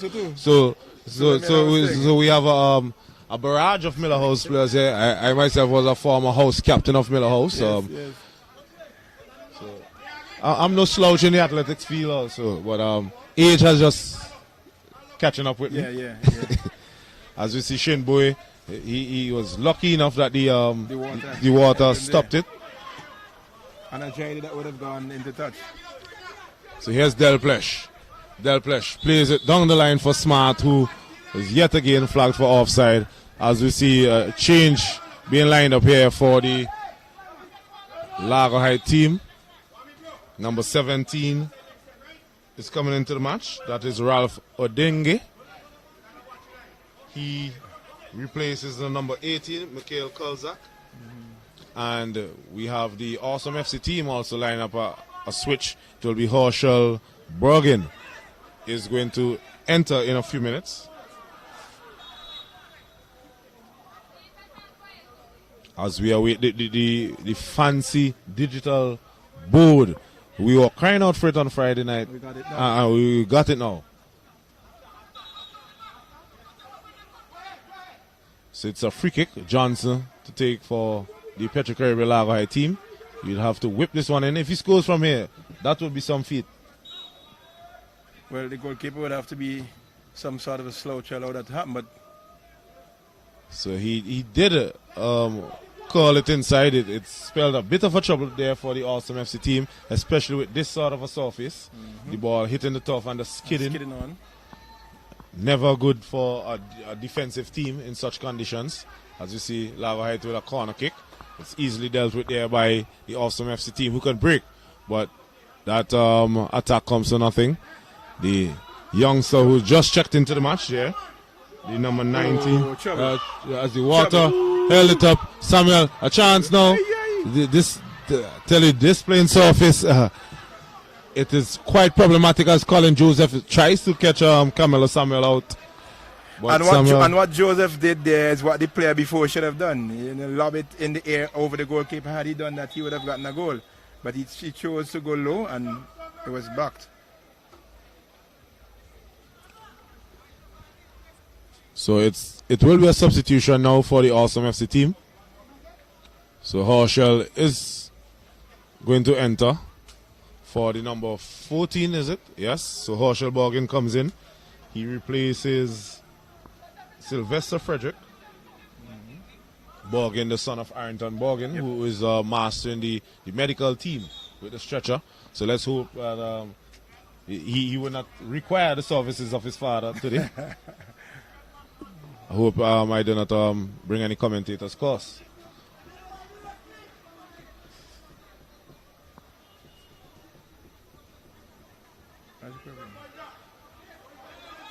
So there's some controversy here about where this kick will be going. I'm not sure as to why. The game was stopped. The linesman, the referee's assistant, he had his flag up. I'm not sure what it was for. He motioned with his hand. But apparently what happened is that a foul was committed off the ball. Apparently, I don't know if that is what happened, but the play was actually done in the attacking half there of the Awesome team, but a free kick was given against them. So we see a fluff clearance there, the ball in the end into the grateful arms of goalkeeper Clinton Kelly for Awesome.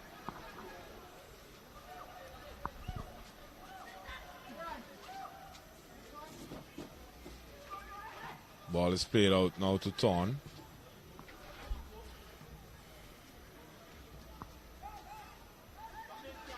It's Awesome FC. Winning back possession with Borgin. Kirby plays it over the top. Looking for Shama Oliver. It's well defended there by Zumaro Mofford.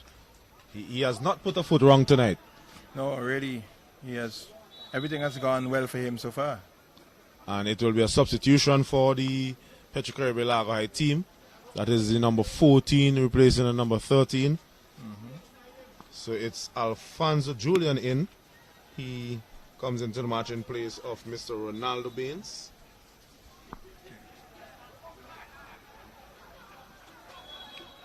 It's a foul there on Kirby.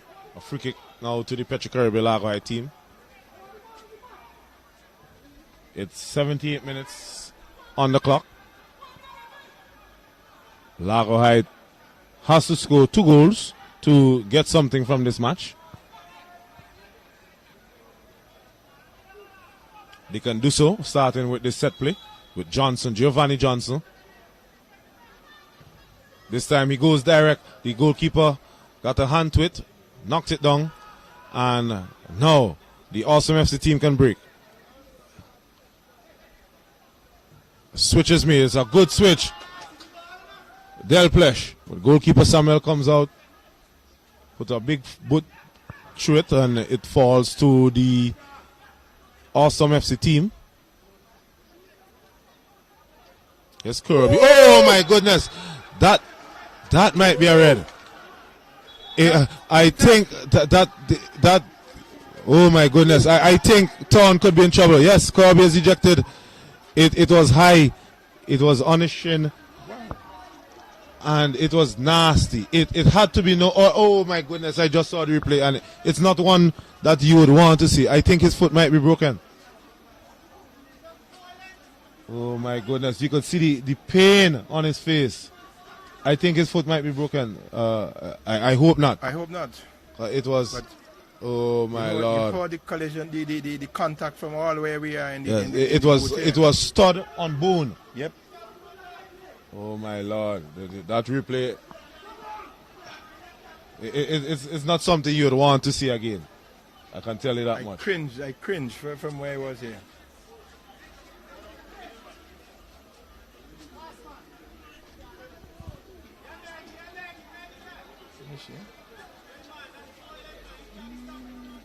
Yo, that I'm not sure in terms of suspension as to how they do it when you receive a red card, but that particular play deserve a couple of matches. Yeah.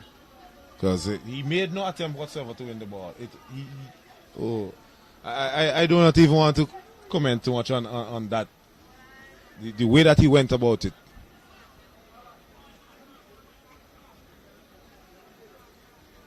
And that's not what you want to see in the game. From a young player like him, you know, he's just coming through the under 17 ranks, you know.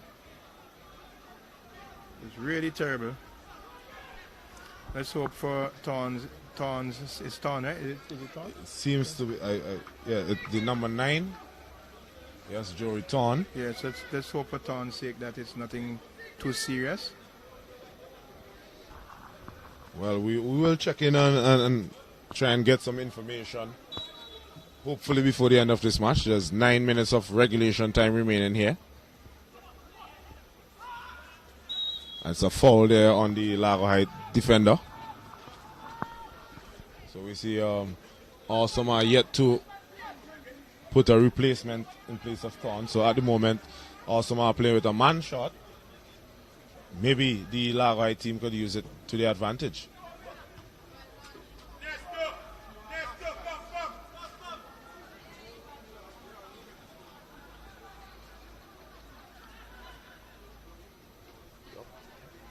So we've heard that the Thorn is up and walking, which is good. Yeah, that's a good sign. Good sign if that is the case. So he is set to be replaced by the number 15, Mr. Ernesto Walters.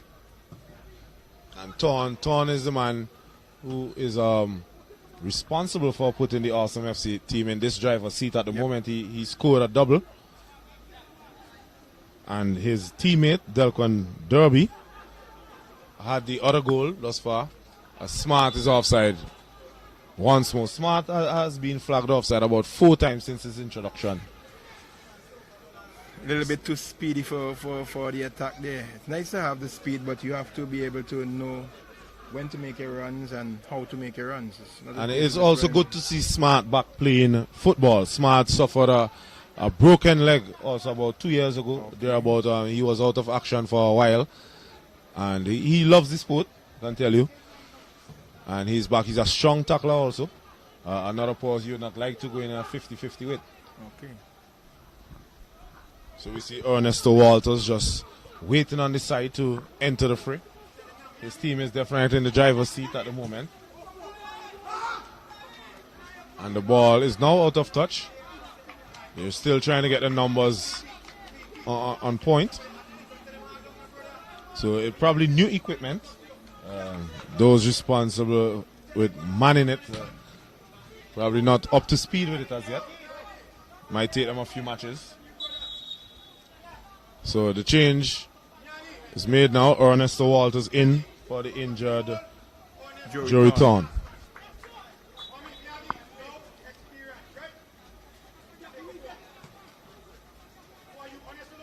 So here's Smart. Smart this time dropping deep to get possession. So he's not offside.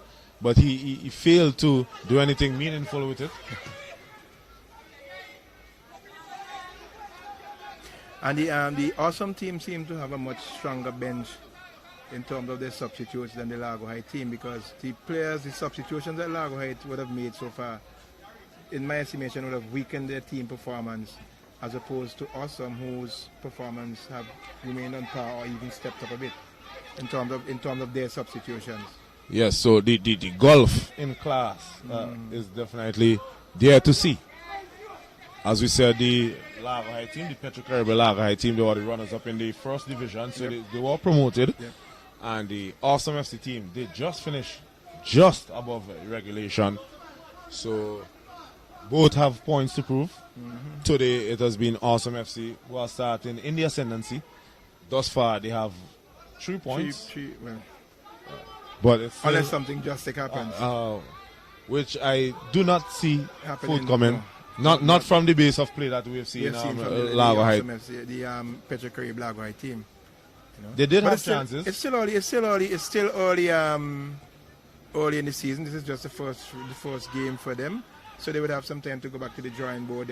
I hope I know their coaches will be making the necessary notes and jottings to ensure that they correct whatever mistakes they would have seen. So yeah, Shama weaving through a host of defenders there, but a last ditch tackle in the end, diverting that ball away from him.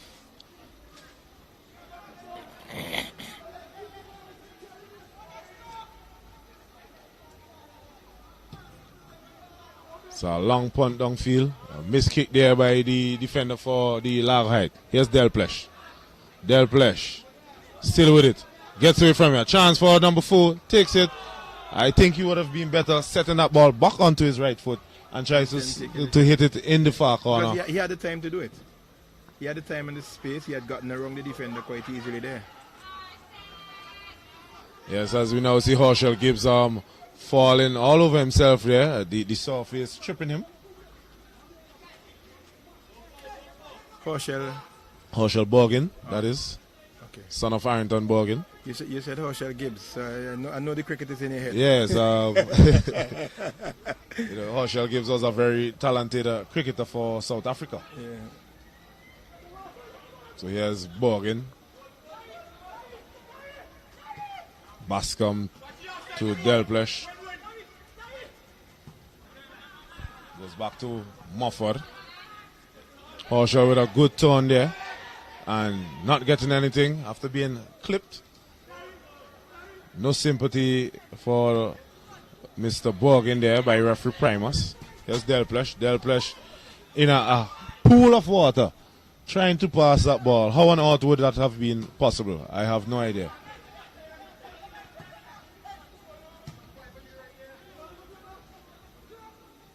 It's still with Largo Height. Johnson showing his strength.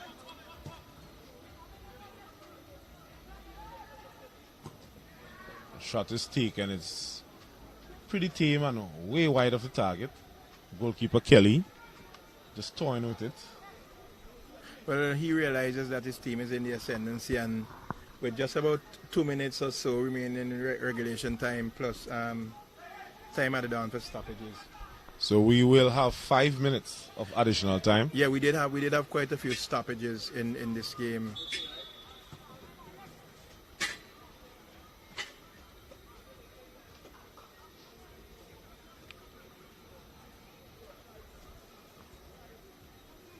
That's 5 minutes for the Awesome FC team to maintain their stronghold in this matchup, and 5 minutes for the Petrocurry Largo Height team to fight a comeback. 5 minutes is a lot of time.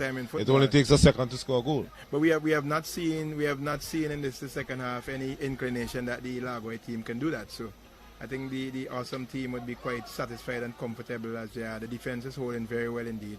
So I don't think they have anything to fear right now. Yes, it is the Largo Height team who, I think that if they score another goal, it will just be a consolation for them. At least probably lift them heading into their other match, knowing that they can score more than one. Yep. And based on their current play, they definitely would need to score a lot more goals. But where the goals will be coming from, I'm not sure. Because Emery Bailey he barely threatened in this match. I don't think their midfield. I don't think their midfield was given the service to the strikers up front. You know, the midfield they would need to do some work in that area. So here's Johnson, cuts back on his favourite right foot, but took too much time on it. Well won back there by Borgin. Chance for an attack here, but it's well won back by the Largo Height team. Come forward.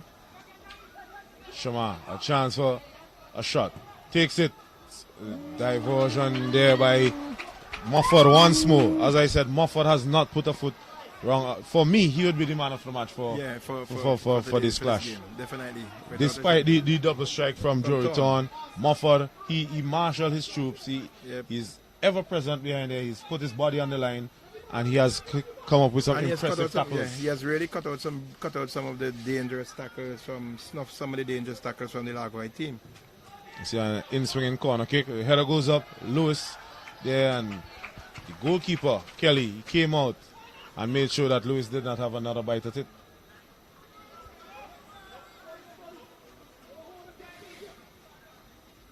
So we just had 1 minute of extra time elapsed thus far. Remember, we're playing 5 minutes of extra time. Delpesh has a chance to increase the advantage. Samuel comes out, does well. And then LARGO Heights can finally clear the lines.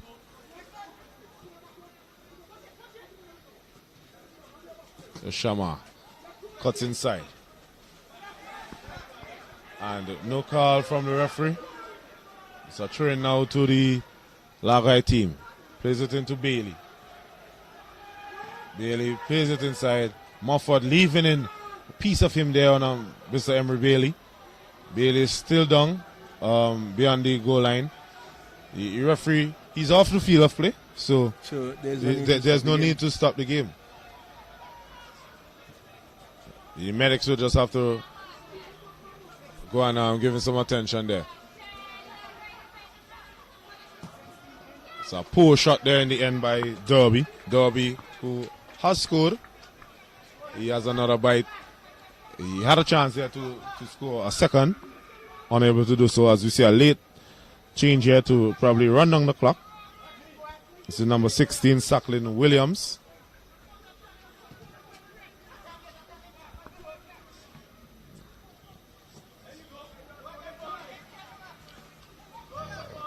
Morgan with a sliding tackle there. Can't win the ball back, but it's still with Awesome FC. It's Bascom. Bascom has played well also in defense here for this Awesome FC team. Neat flick there by Derby. Just had a bit too much on it. Yep. The surface is pretty skiddy. As you now see the change. So Delpesh comes out, replaced there by Williams.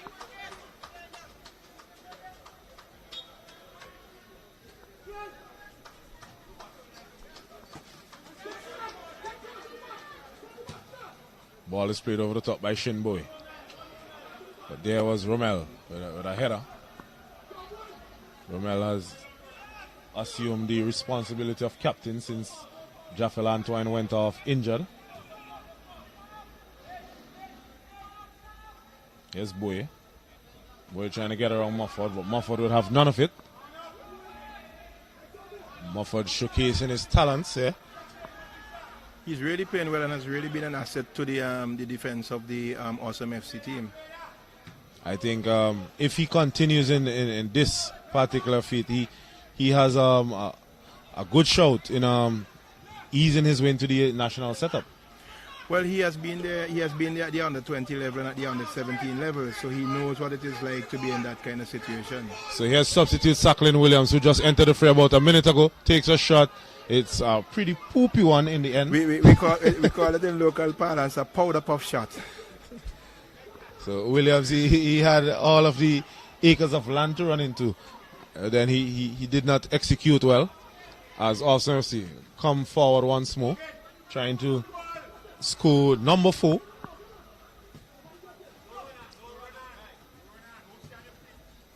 There's Johnson. Johnson gets a return pass from Bailey. Johnson goes into the box, looking for some support. And he's trying some trickery, but Rommel, the skipper, comes across and helps out his teammate. He gets the applaud from the small crowd here at the Victoria Park. As they love to see that there. Just, as Bailey tries across.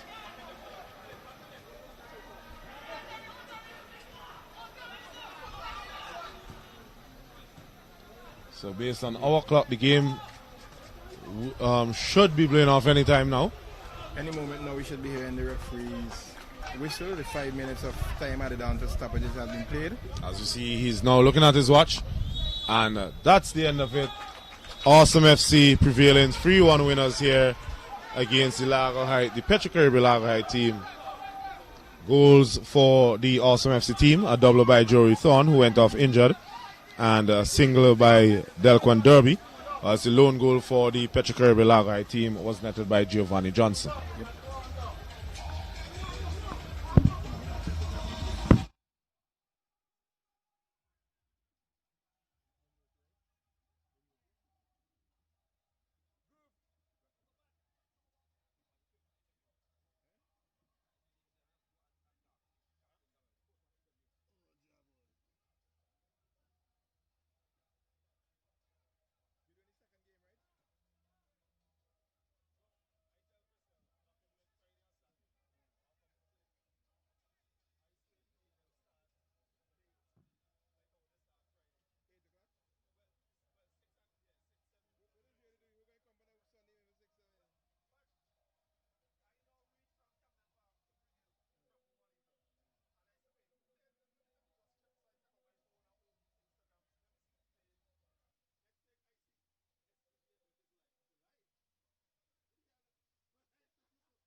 Yes, so we're standing here with the winning captain today for the Awesome FC outfit, Romel Jackson.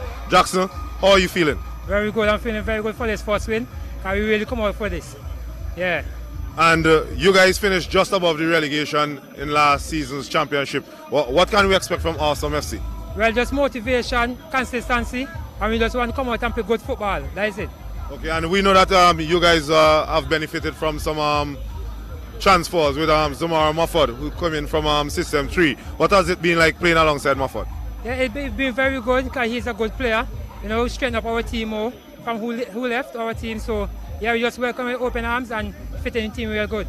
Okay, and I see Renson Haynes is the former national striker on hand with you guys. How much of an influence has he been for you guys? Yeah, good influence. Because, you know, he instilled discipline in our team because last season, we didn't really have that much, but since he come along, he instilled discipline, and we're very glad to have him on our side. All right, Mr. Jackson, well, thank you and congratulations. All right, thank you.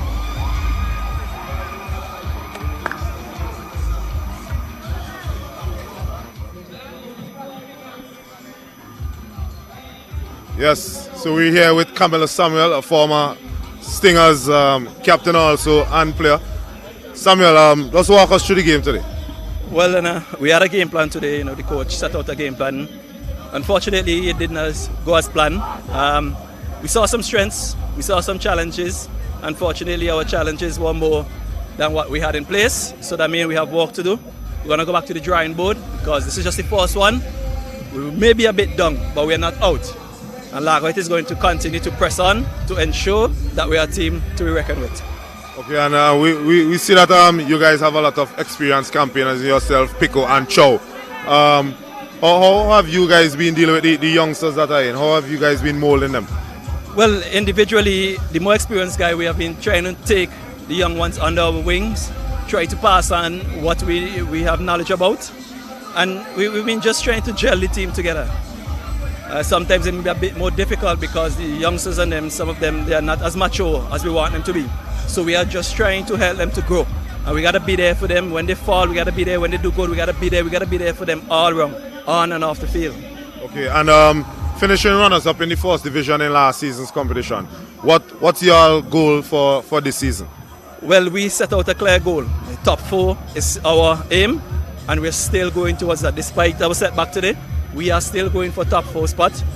We see the kind of challenges all weekend. It has been a competitive games. All games have been competitive, so we know it's not going to be easy, and we have to press on, and we cannot stop. All right, well, thank you, Mr. Samuel, and better luck next time. Yeah, my brother.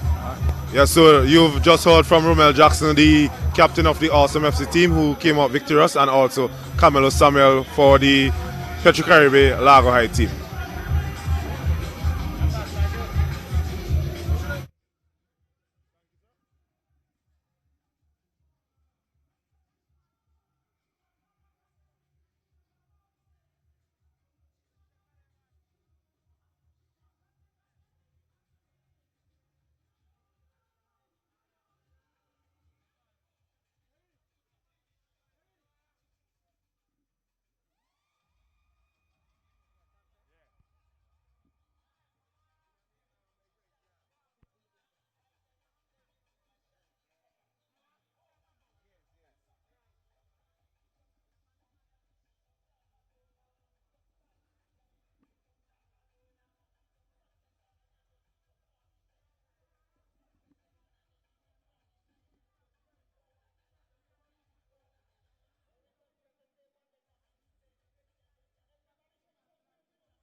action-packed game here to be witnessed. This match, this is the second of the doubleheader here at the Victor Park to this Sunday.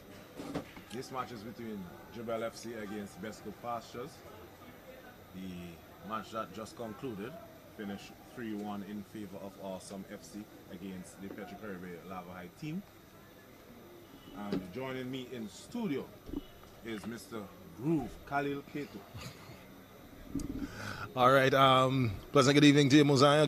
Folks who are taking in this live football action here of the St. Vincent and the Grenadines Football Federation National Club Championships 2020-2021 in the Premier Division here at the Victoria Park. You're probably viewing it live on the SVGFF Facebook page, the Instagram page, or the YouTube channels. Whatever your medium of viewing is, we'd like to welcome you and thank you for your viewership and taking an avid interest in football here in St. Vincent and the Grenadines as we get ready to kick off our second match this evening, as Mosiah just rightly alluded to. Yes, for the second match running, we are starting handicap without any match card. This game, as I said, is between BESCO Pastures and JEBELLE FC. Both teams normally utilize the green and white kits, but I think from what I can see is that BESCO Pastures, they are the team in the green with a bit of white, and the JEBELLES are predominantly in their white with some light pinkish slash in front with some black shorts. But we'll confirm all of that for you in a few. Excuse me. You know, as we taking this game and we talk about the uniforms, and I'm looking at I think, as you say, it might be the Pastures, sorry, the JEBELLE's team. The numbers that they have, yes, it's indeed JEBELLE, as I recognize one of the players that I know plays for JEBELLE.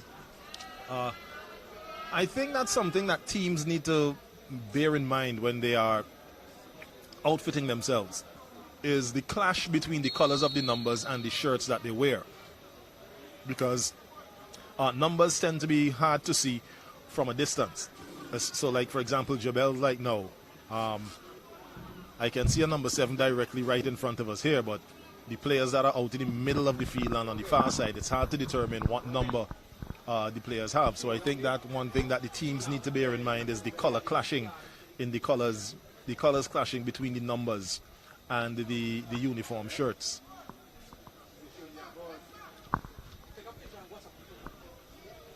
Of course, the Pastures team, they're in predominantly green, and the numbers on their backs are white and Quite visible, big font. So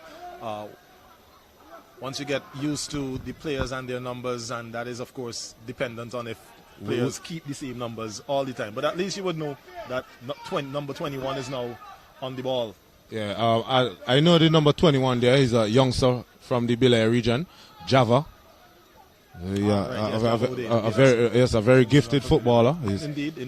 His father was also a baller, Simeon. I think Java actually started, well, in terms of school, started out at the Bishop's College.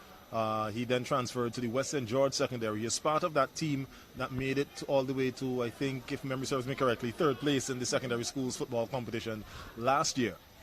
So, as you quite rightly said, indeed, a very gifted footballer.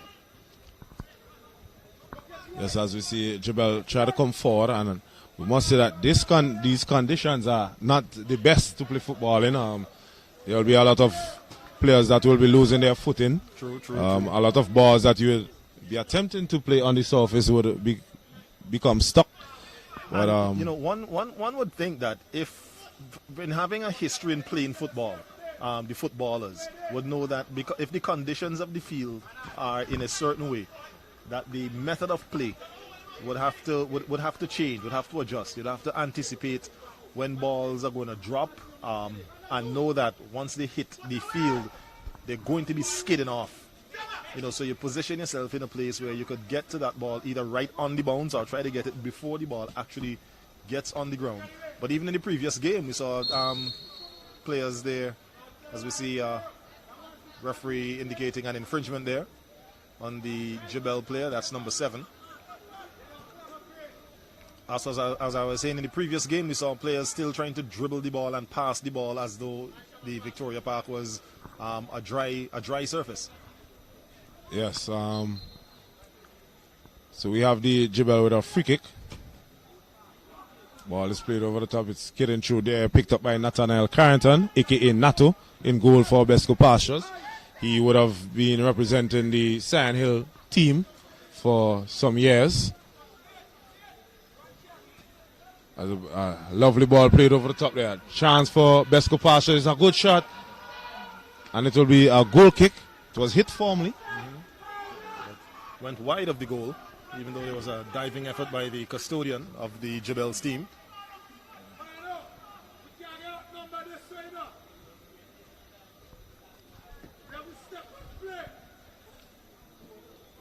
So as Groove commented, it's pretty difficult to pick up on the players of the JEBELLE's team, as the color that it chose to print the numbers in is a neon green, and with the pole lighting here at the Victoria Park, it makes our job much more difficult. Yes, and especially somebody like me who is doing football commentary for the very first time. As I was telling someone when I walked into the venue, if it were track and field or athletics, I could do it with my eyes closed. But this is the first time I'm doing football, and my apprehension towards it was the fact that I'm not familiar personally with the players. So for example, when you mentioned Java, I didn't recognize that was Java who was playing it, even though I know him off the field. But I didn't recognize that it was him. So let me make an early disclaimer to you folks who would be listening and viewing, that in case you hear me probably trying to stumble and fumble through some of the names. It's a good in-swinging corner kick there, not to cut you off there, Groove. But it was well thwarted there by the goalkeeper for the BESCO Pastures team, the JEBELLE team, sorry. As you see, the referee is just having a few words there to the number 16 player for the Pastures, and he was a bit too hurried. That's Grant in taking that free kick. The whistle blew, so he had to make sure that he finished speaking with the player first, and then he could blow, as he just did, to recommence the action here at the Victoria Park. And I would like to see how this surface holds up after a few more games in these conditions, because we know a lot of the times when there a downpour of rain in our local parks, it's not a pretty sight. True, but as you said that, and when we were taking in the first game, I did say that I look at this field and remember, as Andrew was your co-host in the previous game, was talking about the days when he coached and coached Junior Thorne, I think was the name that he mentioned. I remember in my days when I was on a football field, I won't venture to say how well I executed what was happening on the field, but on the days when I remember the Victoria Park when it was rocks and mud, and you were lucky to find grass. So I must say that the work that has been put into the surface and maintaining the surface here at the park, and it has come a long way. It has come a long way. The drainage, it takes a little while, but I think if with the constant play going on right now, it's going to take a while for the water to settle and drain off. But if there wasn't any ongoing games, I think that the field would have drained a little bit more. Yeah, so we have JEBELLE's robbing possession there from the BESCO Pastures outfit. Ball is played inside. It is indeed a foul. I also spotted Tion Gordon in the middle of the park there for the JEBELLE team.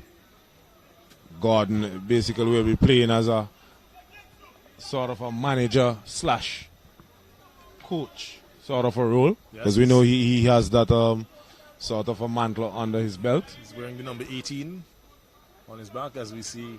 Looks like number 16 for JEBELLE, setting up an in-swinging free kick there. It's headed out of the defense by the BESCO Pastures player. Yes, and Grant, he will be issued a card. He made a mess of the first attempt there to control it, and what are we saying? With this condition, it makes no sense that he tried to dribble. He had the chance to pass it or play it all the way back if he wanted to. Right. But he had to do so aerially because this surface, you playing the ball back to your goalkeeper and it becomes stuck. It's an easy chance to run into for the attackers. As you see, Hosni Chandler now plays it to the number 15 as the ball is found its way into the middle of the park. But the defense for JEBELLE stood strong. But it's quickly back with BESCO. So now we see a foot race on for the ball along the left flank and a victim of the wet field. Much to the amusement of the crowd. So we see the outfield just helping out the BESCO Pastures team there on that defensive end. It's almost a case of each team is playing against two. They're playing up against the opposing team and the field. As JEBELLE as they try to walk their way forward once more. And Hosni Chandler came back from an offside position. As we hear the barks of coach there, Chester Morgan. We see a lot of ex-Stinger players today. Morgan also a former captain of Stingers FC. A very good defender in his day. But now he is assuming managerial duties for the JEBELLE FC. If you know Chester Morgan, you'd also know him to be affiliated with the Love of Grooves Life Athletics. Of course, he's the head coach of the high performance athletic outfit based in the central Leeward area. As we see, that looks like Chandler, ball just rolling out of touch. From a tackle, BESCO Pastures will get that throw in. And of course, Chester Morgan is also the physical education teacher at the Central Leeward Secondary School.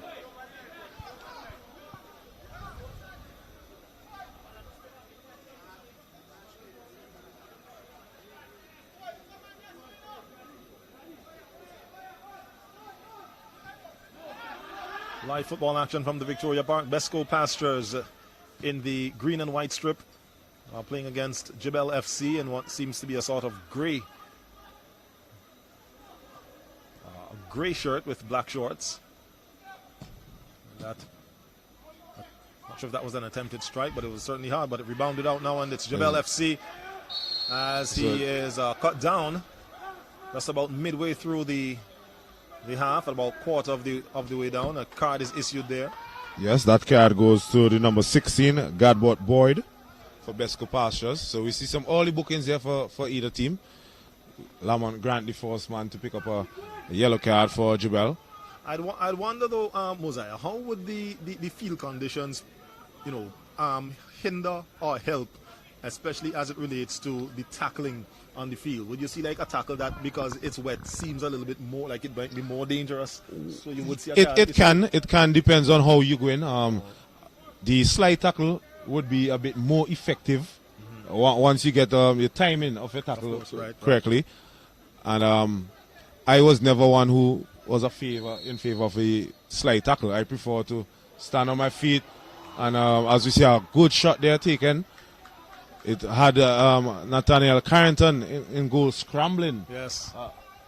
To try and get some fingertips onto that one. Carrington, a very able shot stopper. I've known him for about 5 or 6 years now. He represented my team in the minor leagues. I don't want to say bush leagues. In the minor leagues. He was instrumental in us winning the Bayabu Football League in 2016 and also the Stubbs Knockout competition in 2015. He had some trouble with a shoulder injury a few years ago, but he seems to have overcome that. Okay.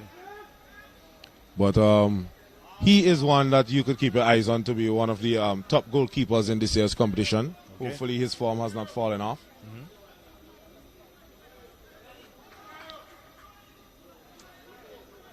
Yes, Gordon. We just saw an example there of what you mentioned about the slide tackle, a well-timed slide tackle there. Put that ball out of touch, and there's a good pass. This should result in the opening. Oh my goodness, that number 7 for JEBELLE FC, he had his bearings all mixed up there.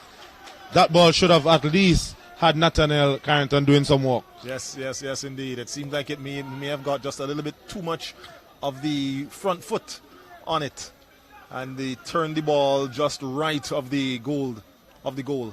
Yes, on my card here, he seems to be Brandon Johnson, the number 7. So Johnson, he should have at least had his team 1-0 up, or at least made Carrington walk.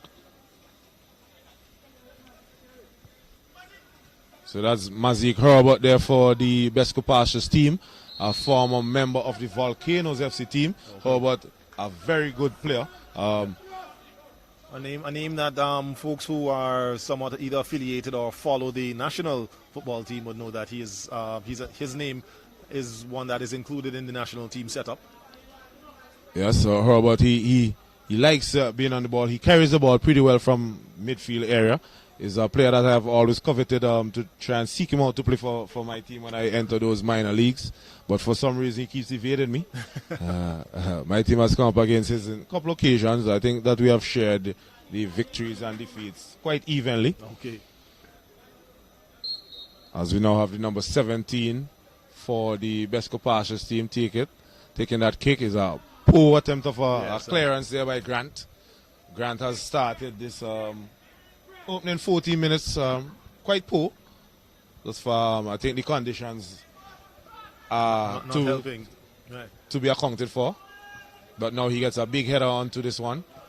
Clears it, but it falls quickly back to the feet of BESCO Pastures. Java O'Dane gets around Johnson. Plays in a good cross. Ooh, and that ball ended up on the roof of the net. Luckily for the JEBELLE team, that ball did not slip under. And at this angle, I almost thought that it just nipped into the V, which is why it touched the net. But I realized that it was on top of the net, as opposed to being in the goal to register the first goal. So we are still at 0-0 here at the Victoria Park between BESCO Pastures and JEBELLE FC. And it's good to see Java playing in the Premier Division. I remember him in the Belfongo Football League years ago when he was still a teenager, playing under his father's team, and he did. You could see the talent was there, right. But it was not as established as it is now.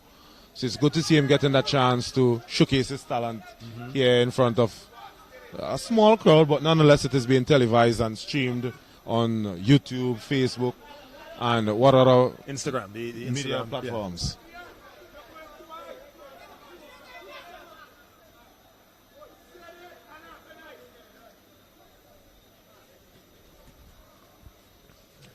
And that's a push there by Herbert.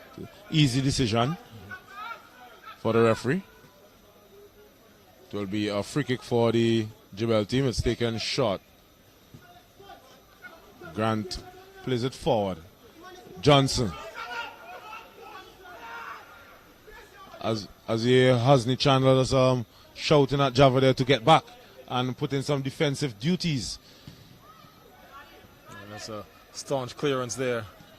Chandler, it looks as if Chandler is the captain for the BESCO Pastures team. He has a neon pink band around his left shoulder area.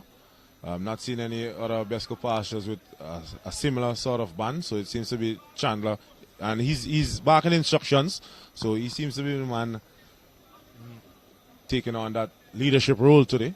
Chandler, we know, is a very quick player. True. He scores a lot of goals also. And it's safety first there by the JEBELLE defender. And he gets the applaud of his coach there, Mr. Devano Bino, playing the ball out to safety. Well applauded there by Chester Morgan.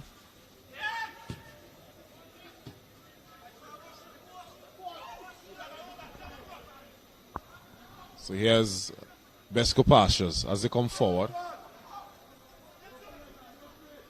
It's 2 versus 1 in the corner area there, and he gets through, but gets through 2, but not enough to get past 3 as the ball is cleared. Referee's assistant signals that it is a throw for JEBELLE FC.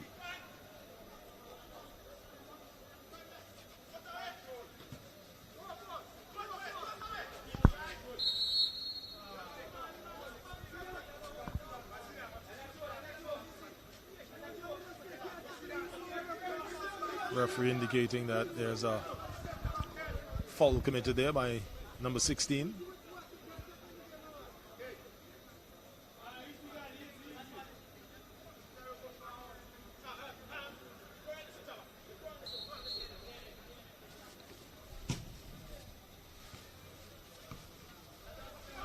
So we also see now here's Zidane Sam, a fresh transfer for JEBELLE FC, transferring from the Greg's team. He was the top scorer in last year's competition with 21 goals, based on some statistics which were provided through the media platform. So Sam, he brings to this JEBELLE FC team a lot of pace. He loves running at defenders. He has trickery, and just as I spoke about it, he gets on the ball there, but he loses possession. So they will be looking to release him a lot on that left-hand side. Here's Gordon. Gordon just loses out momentarily. It's a good play there. Good swivel and use of the body by the youngster.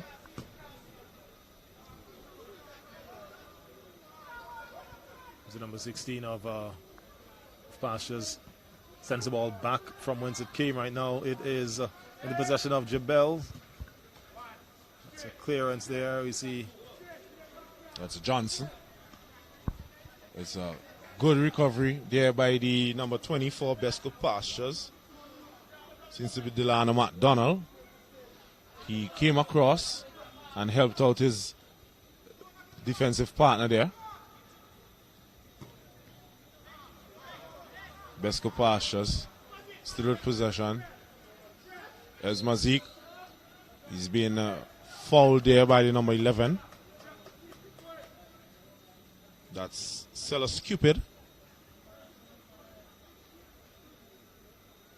Cupid has been a mainstay of this JEBELLE team for years.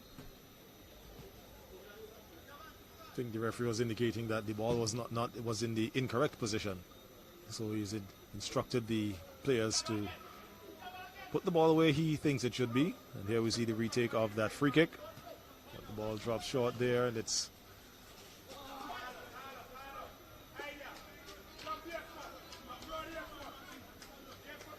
and there we see the ball going out of touch. It's a throw-in. Pastures with the ball.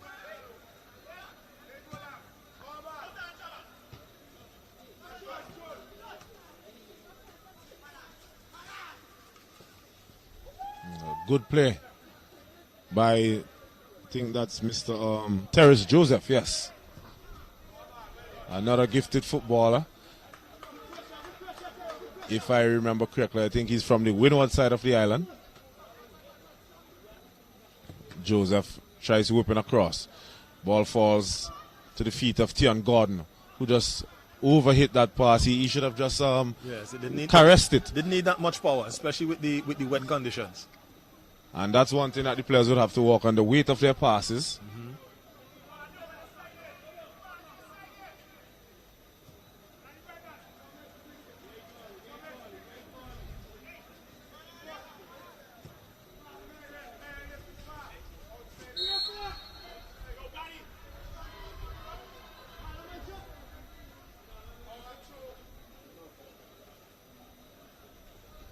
So we've gone 21 minutes here in this second match on this Sunday evening at the Victoria Park of the SVG FF National Club Championships Premier Division for 2020-2021. JEBELLE FC and BESCO Pastures. Both no one yet troubling the scoreboard. We had probably two close chances, one for each team that came close to probably bearing some fruit. There we see Chandler. Can he get use of his speed as he flicks that ball? But they stopped there by the custodian of JEBELLE, who didn't give him much difficulty. I think the angle with two defenders with one defender on either side, and then the goalkeeper straight in front of Chandler, resulted in him not quite being able to angle the ball away from the goalkeeper. Yes, I think in goal today for JEBELLE is Delano de Souza. He made a good stop there. He ensured that that ball did not go through his legs. Because that's one of the places that a striker loves to play the ball. It's pretty hard as a goalkeeper to get down and cover that spot. Especially when you're probably anticipating that the attacking player might be looking to send it to one side or the other.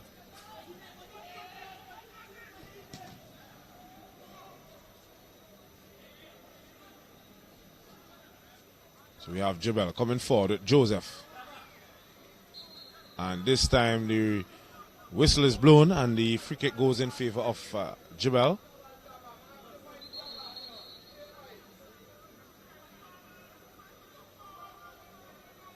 Now, I was speaking with the manager of the Awesome FC team following the completion of their game, Renson Haynes.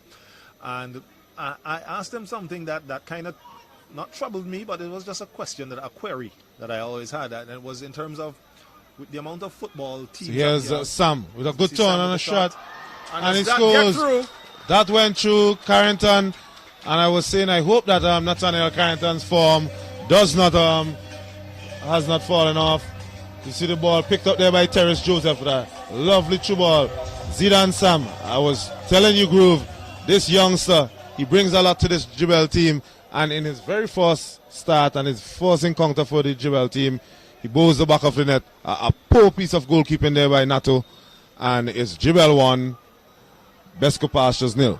And I think Carrington there probably fell victim to the same scenario that we were talking about at the other end, where the ball went in an area where it was difficult for him to get down and prevent it from getting through the goal. Well, getting past him and getting into the goal. So that's the first goal here this evening. It is Jebelle FC 1, BESCO Pastures 0 here at the Victoria Park. Yes, and that goal was scored in the 24th minute of play. Ball with Java O'Dane as he travels down the wing, and the slide tackle there. Ball is put out of touch. Out of play, that is. Number 16 there for Jebelle. It's going to be a BESCO Pastures throw-in. Throw-in taken there. Again, Java O'Dane with the ball. Looking to get the ball, gets the ball on his right foot and swings it inside. And the ball headed clear there by the defender. The goalkeeper, well, himself and the goalkeeper made an attempt, but I guess the defender chose the discretion to be the better part of valor and decided to make sure that the ball was going to be out of the danger area. Although I think the goalkeeper might have had a clear chance to it. The defender still making sure his goal is protected. It's a corner kick for BESCO Pastures. And a poor kick. I'm not even sure if that ball even came into play. Yeah, so that's something that we have commented on since the start of the competition here on Friday. With a lot of the players have been getting into promising positions, but the crossing has been pretty poor. But it takes me back to the point I was making just before that goal was scored, where I was speaking to Renson and asking him, how difficult is it, especially with the limitation of football fields, is it for football teams to have practice sessions? All right, or is it a case where a lot of these teams, they just decide, all right, we have 11 players and we just show up on the game day and play? And he said that it is rough because you have the limitations of the field. So what tends to happen is a lot of teams tend to share a field. So he made reference to his own team. Sometimes he has to share a field at the Arnesville 2 playing field or at the Caliacqua playing field. Same scenario for Sion Hill FC and Hope International, where they too have to share the Sion Hill playing field. But, yes, it's something that you just have to make do. Well, we as footballers, we don't have a choice because it comes back to the same instance some years ago when we were training, despite we were playing in the minor leagues. We had a little plot of land basically to play in, and sometimes you have 20 players turning up to training and it's a cluster. Right. Sometimes you have to be innovative with your training tactics, and sometimes it's pretty rough, but a lot of the times we enjoyed the training sessions. Because when you be inventive and innovative, it it's pretty good, and the players enjoyed it because sometimes we play like just possession football without any goals and so forth. So sometimes you have to take the good with the bad. Of course. There's a little mantra I have. It says you take what you get till you get what you want. There we see the number 15 there with the ball. Plays it back to number 20. It's the defense knocking the ball around there for JEBELLE FC. Javodane trying to get that ball to his teammate. There's the ball now. You see a cross inside, but it's deflected back out. Ball in the possession of JEBELLE, who is dispossessed. And it's BESCO Pastures, number 17 now with the ball. Clearing the ball, Javodane, number 21, trying to get that ball back to his teammate, number 17, the wet field. Making it difficult, but they succeed nonetheless with maintaining possession. Javodane going down the wing, crosses that one in with his left foot. It's picked up there. That looks like number 23. Yes. And again, ball back out to Odane. Tries to get that one back inside. Wasn't able to get his foot under the ball and put some air on it. So it went straight to the opposing defender. Now we have number 16 playing his ball back to his goalkeeper.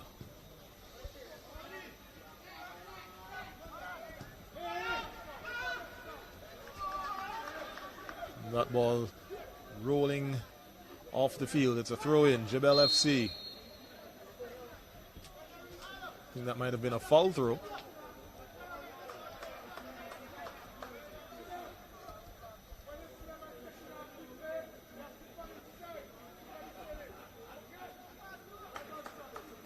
So it's going to be a throw for the BESCO Pastures team. Ball picked up there by number 16.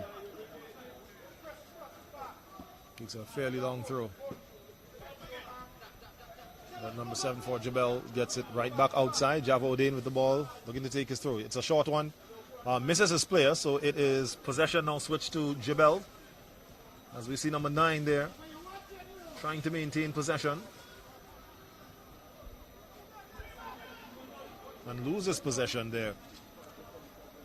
So now we see it is Pastures.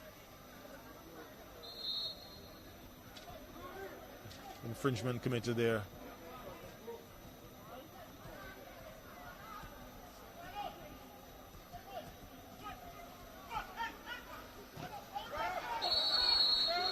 Strong challenge here. Let's see what the referee would issue. It's a yellow card to, is it Java? Yes, a yellow card to Javodane. Seems to be the number 17 player for JEBELLE, is it? No, it's Lamont Grant, who's on the turf, the number 2. He's still in pain.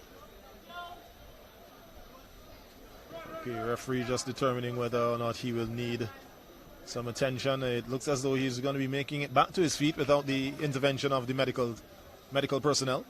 Which is always a good sign. Always a good sign indeed.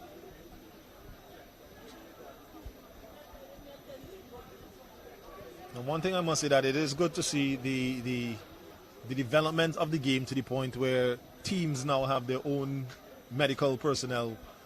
You know, even though I think the medic who I just saw coming there is, well, he's got a shirt with a red cross, and I know that he is a member of the St. Vincent and the Grenadines Red Cross Society. So maybe it could be a case where the team has an arrangement with the Red Cross Society, or that particular individual has some affiliation to the football team. But nonetheless, it's always good, and it's something that I've said, especially in the schools football competition, that there needs to be medical personnel on hand.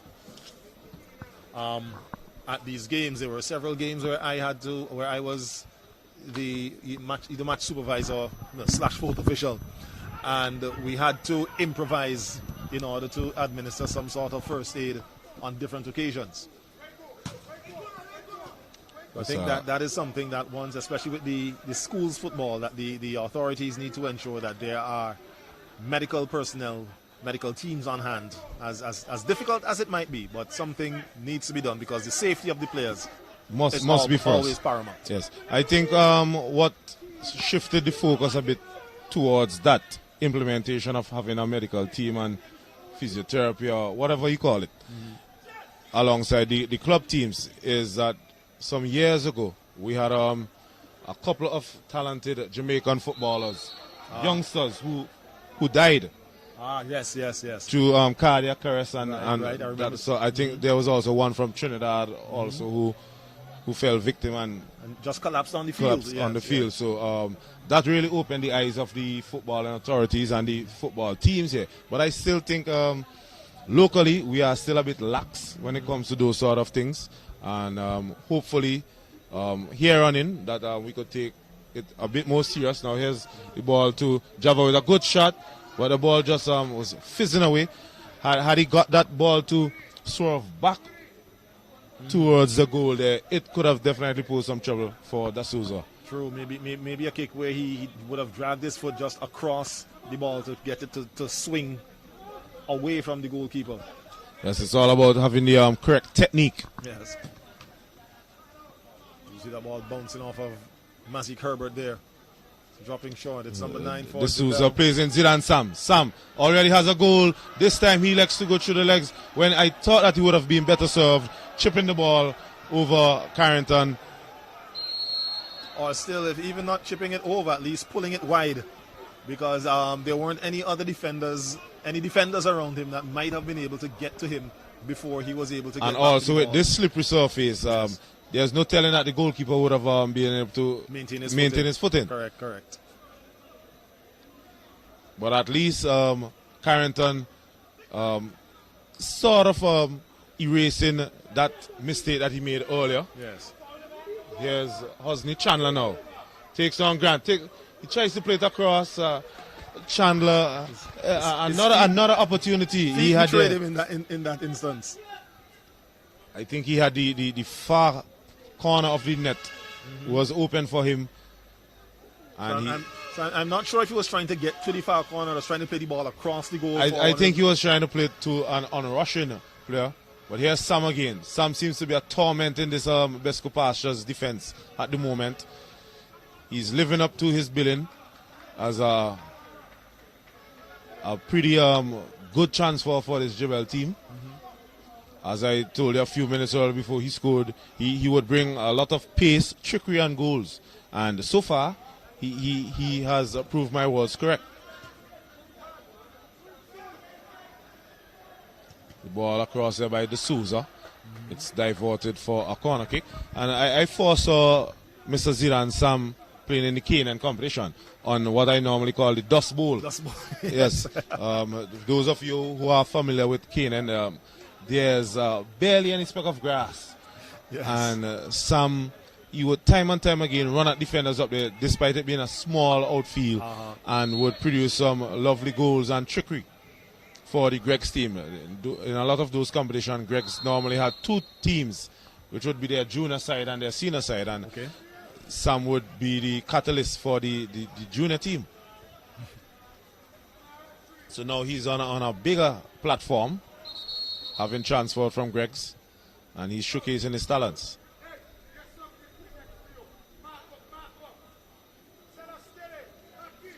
As your microphones are probably picking up some words there from Coach Chester Morgan for JEBELLE FC, who are in the ascendancy at the moment. And that's what you would get from Morgan, having known him over years. He's never one to be silent. No. You'd always hear his mouth, whether good or bad. And he's always tried to encourage his teams as best as possible.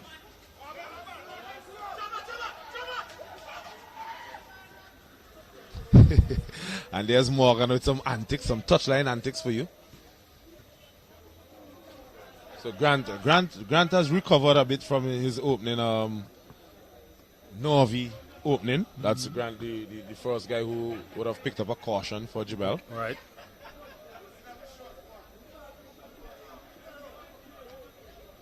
As we just await the show to be had here by Grant. Plays in Terrace Joseph. Joseph quickly confronted there by Herbert. Herbert putting his body there on Terrace Joseph. Joseph started the match in a sort of a light grey white color. And Carrington can't outfox Sam. I told you Sam has a lot of trickery. Carrington, he took too much time on the ball there. I think that was pretty careless of him, as a matter of fact. He was inviting trouble as he take a shot, and it's deflected there by Carrington. Yeah, so a lot of goal mouth action here. So Carrington doing bad and doing good in the same breath. Yes, in the meantime, the ball still in the possession of JEBELLE FC. The ball played inside there. JEBELLE's number 9. Trezine D'Souza tries to whip that one in, but Carrington was able and was up to the task. The ball at the other end of the field. It's in the possession of Hosni Chandler, who is flagged offside by the referee's assistant on the far side of the field.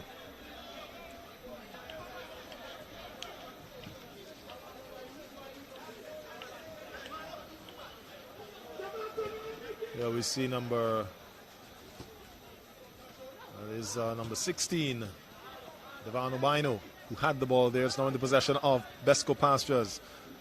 Dylan Moore with the ball, plays the ball down, and it's a foot race there, trying to get that ball on the foot of Kareem Wickham, number 19, who is battling down there at the corner flag area.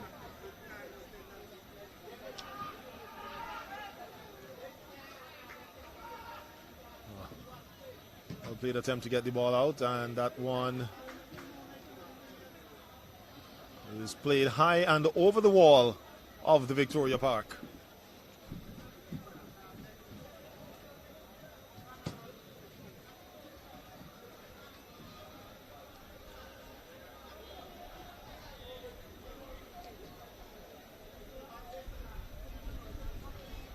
So 1-0 score here at the Victoria Parks, Zidane Sam finding the back of the net in the 24th minute. As we see an attempted shot there by Hosni Chandler, but again offside. Chandler seeming to make sure that he is always in a position to probably find himself in a position to put his name on the scorecard here this evening at the Victoria Park. BESCO Pastures 0, JEBELLE FC 1. SVG Football Federation National Club Championships. Another match in the Premier Division, the 4th of the weekend. And you are watching this game live. And we encourage you, of course, to share the good football activity you've got going on if you're viewing us on the Facebook app, either on your laptop or even on your mobile, whatever your device. Feel free to share it around and let's spread football more and more. The throw taken there, high and long, over the head of the number 20. Trezine D'Souza is on him, trying to wrestle that ball away, using his body to get the better of the defender. Here we see number 17, that's Gibson Francis. Another name now that I'm seeing that name, I know that is affiliated with the National Vinci Heat setup. Ball play, that is D'Souza trying to get himself, well, get his foot under the ball to cross it, but well, he tried to get it more around the ball but he got it under instead, so the ball rose. Yeah, so finally we have the match card in our possession. Had to make a few calls and messages in order to get that. I scribbled something nonetheless. So we now are a little bit better equipped to handle the match. As we are just about, according to the clock, just about 4 minutes away from the, of regulation time here in the first half. Yes, Sam. Sam tries to poke it through. So you now see Sam occupying a more of a central role. He started the match from the left side. So good win there by Mr. Grant for JEBELLE.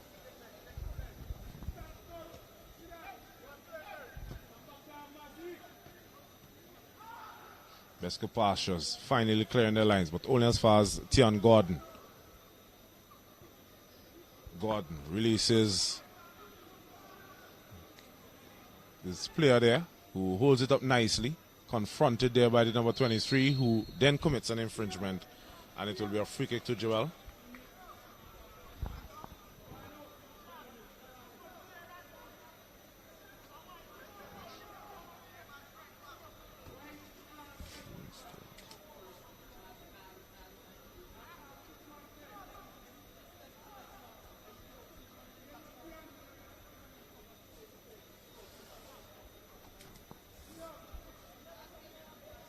So we're getting ready to see a free kick there for JEBELLE FC. Ball whipped inside, but seems to be cleared there by the, what from my vantage point looks like number 18. That's Mishak Pair of Pastures. So here's Chandler now. Tries to get around the defender. The defender is sticking to his task pretty well. The water also has just held up the ball. The defender is just maintaining his footing, not even touching the ball, allowing his player there, Tion Gordon, to nip in and win position. That was good defensive play there by him.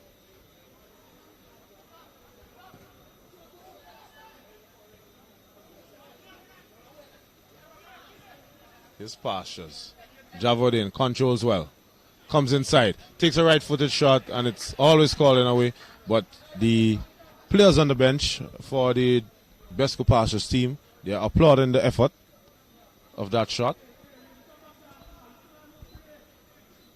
It's just about 44 minutes gone in this match. I don't think that there will be much added time, as there was not a lot of stoppages thus far. We are waiting the fancy score board to come up. Which we can see the fourth official is just down in front of us programming now. So he'll hold it up and we'll see just how many minutes.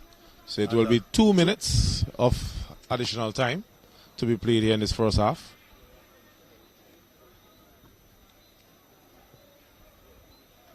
As it's a throw for the BESCO Pastures to the hospital end area. Ball is played inside. He tries to get around the defense. Can't do so. It's off to the races. It's a long push downfield. It's 3 against 2. Let's see what he can conjure up. Comes inside, takes a shot. Ball falls to Trevin D'Souza. And he had all the time in the world. And he came up with the worst shot that he could possibly conjure up. And it was into the crowd. I think just he should have taken that shot probably just half a second earlier, and then he might still be celebrating a goal. Of course, D'Souza, he was played in quite well after that shot was charged on. So we see JEBELLE having a host of opportunities to extend their advantage.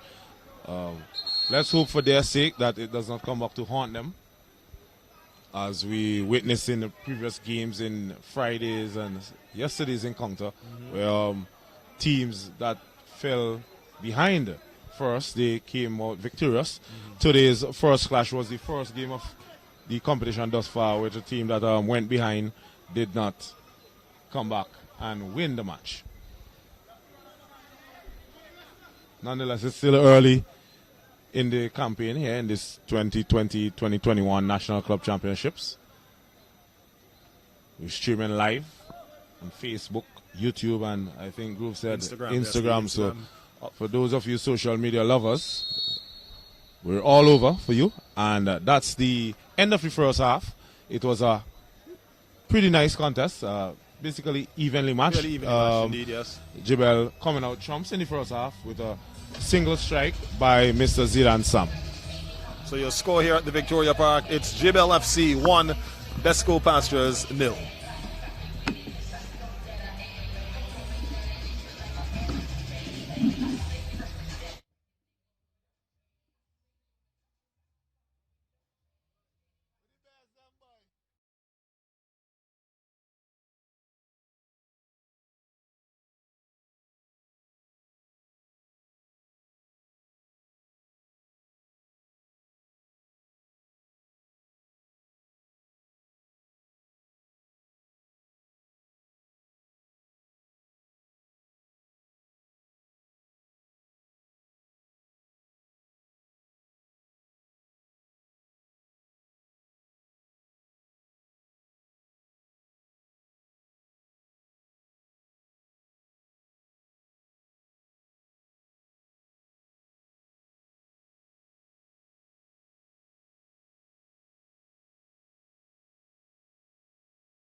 And we welcome you back to the Victoria Park. Good evening here at the, well, as I said, Victoria Park National Club Championships of the St. Vincent and the Grenadines Football Federation.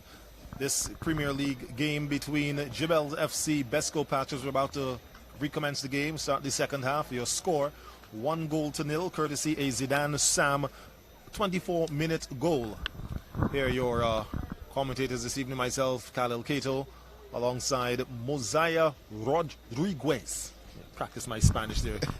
Hey, let me say good evening to the folks who are tuned in and are locked on strong. We've got viewers in Montreal. I was just checking the Facebook feed. Montreal. We've got viewers in Brooklyn as well, and of course right here at home in St. Vincent and the Grenadines. As the whistle just signaled the start of the second half there, the ball in the possession of BESCO Pastures, number 22 there, who is August Adams. August Adams, yeah, that's right. So there we see Chandler once again. Can he get this one in? He gets the shot off, but it again goes straight to the goalkeeper. D'Souza. D'Souza. That's a good save there. It was hit firmly by Hosni Chandler. And that's one of the better shots that he has taken throughout this game, because he had about 2 clear-cut chances in the first half, which he took with his left foot, which were pretty tame efforts. And as a matter of fact, he has been such a presence in the defense, you know, attacking that goal, and we see that he got several offside calls. I saw a comment online saying that if there was an award for offsides, more than likely Hosni would be the one to get it. I don't think he was that bad. In the previous game, there was this guy from the Awesome FC team, Smart. He entered in the second half, and he was flagged offside no less than about 7 times. We see the number 13 there for JEBELLE with a strong challenge.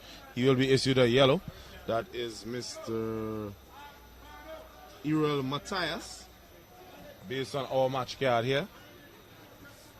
So he goes into the referee's handbook. He went in pretty hard there on Java Odain, who is still reeling from that clash. So early second half yellow for the JEBELLE player, Mr. Matthias. So it looks like Adams will be taking this free kick himself. As we see Odain still just hobbling away. Just ahead of him there is Theon Gordon, making sure he doesn't get too far. So players now trying to set themselves up. Adams let's see what August can do. It's a good floated free kick inside, but JEBELLE's defense is one hand. So here's Grant. Grant was really found his feet as the game has went on. He started pretty nervous as Mazik Herbert just exchanging passes there with the number 18. He gets it back. They said Herbert is a man who played for Volcanoes. He always loved to have possession. Here's Java with possession. He gets around Mr. Errol Matthias. Matthias recovers well. And he ensured that Mr. Java felt his presence there also. That's what I like to see. When you're tackling as a defender, you win the ball cleanly, but also you leave some of you on the attacker. Leave an impression. Of course. Let him know who's in charge. So it's going to be a corner kick there for BESCO Pastures. It looks like Java, yes, he's hobbling across to take it. It's going to be a short one there. Adams picking it up. Guess that one he uses the momentum of the opposing defender against him. Crosses that ball, but it is no trouble there for D'Souza, Delano D'Souza in goal for JEBELLE FC. In the meantime, it's Brandon Johnson there along with Adams battling. Here's Terrence Joseph on the ball, the number 10 for JEBELLE. And we know most times you see a number 10 player, he's normally the creative hub for that team. So here's Matthias. Matthias is being pushed there by Mr. Chandler. But the referee's not interested.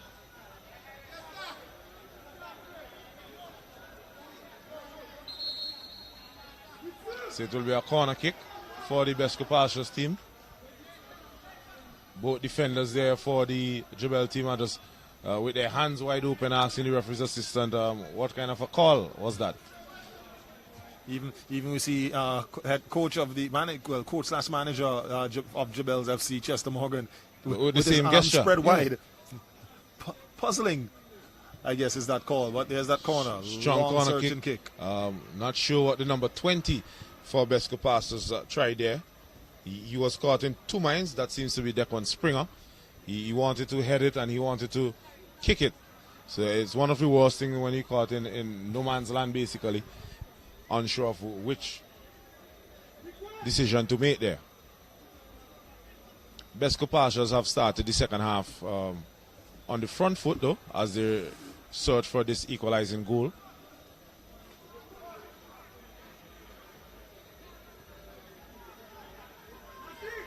It will be a corner kick on the far side, picked up by the number 17 for BESCO Pastures, Gitson Francis. Francis to take it, in swinging. Can't get the desired height on it. But it's not a chance for a cross. Husley Chandler was there in on goal, but he was flagged off being in an offside position. And the play will resume with a free kick for the JEBELLE's team.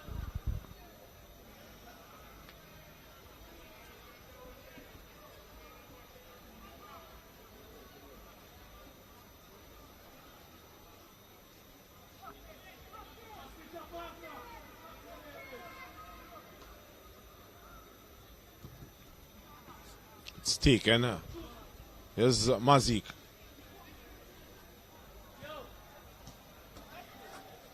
And Herbert is fouled and wins a free kick.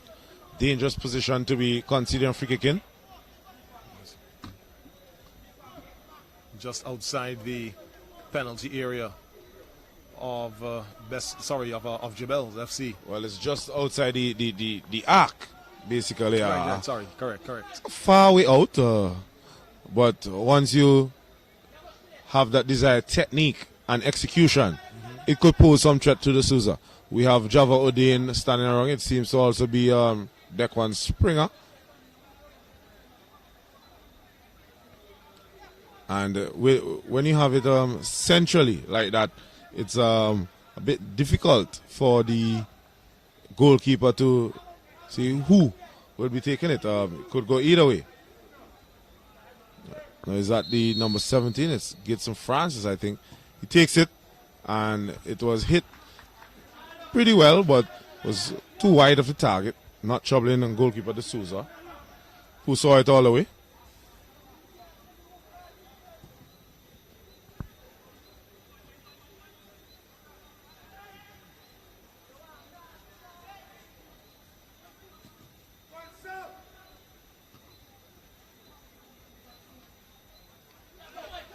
See, here's Mazik playing to Java.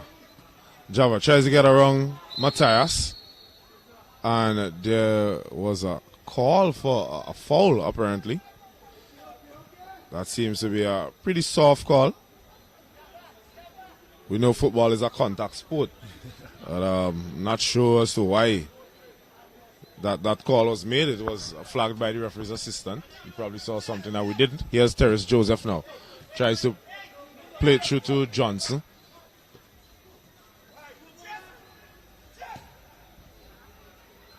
There's Java.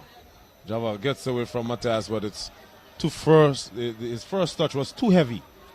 And you know, on this particular surface, once you have a heavy first touch, the ball will run out of real estate.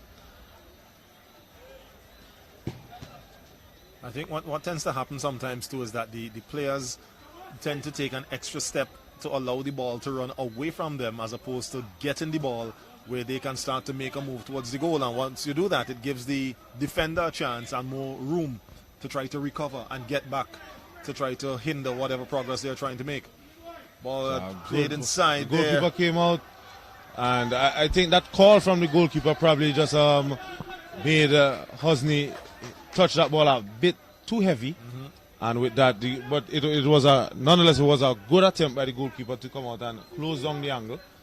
As we see a change being lined up for JEBELLE, it will be Christian Gonsalves, who will be checking into the match in a matter of minutes. Gonsalves sporting the number 15 t-shirt. We just wait to see that change.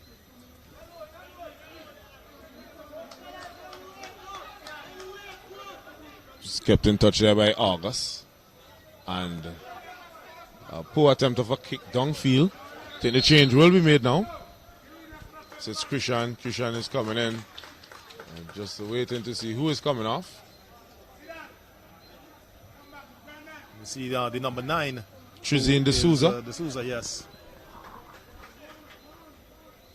So Christian Gonzalez is on to replace Trizine D'Souza, sorry. Gonzalez wearing the number 15, D'Souza wearing the number 9. It's a 55th minute change here by JEBELLE FC.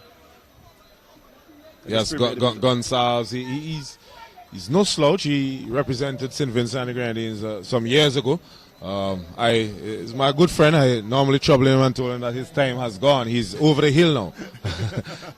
But every time I see him, I tease him about his ability to score goals, which he no longer possesses. But he proves me wrong every now and again.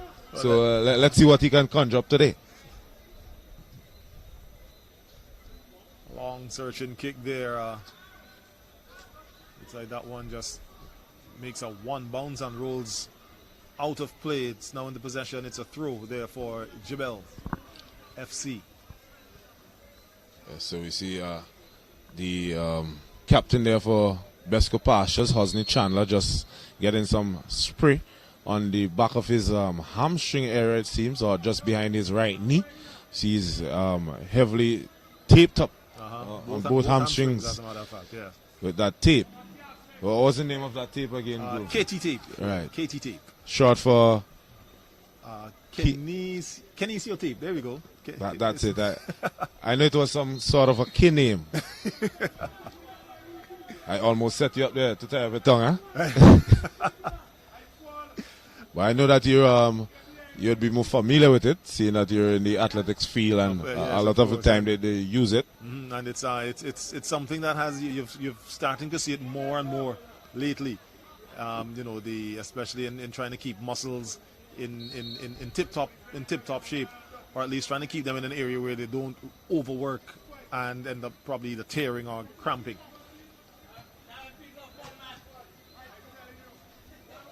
So here's BESCO Pastures as they come forward with this attack. The number 19 on the ball. Give and go between him and the number 15. That's Dylan Moore, sporting number 15. So Karim Wickham. So Wickham and Moore exchanging passes. In the end, there's an infringement.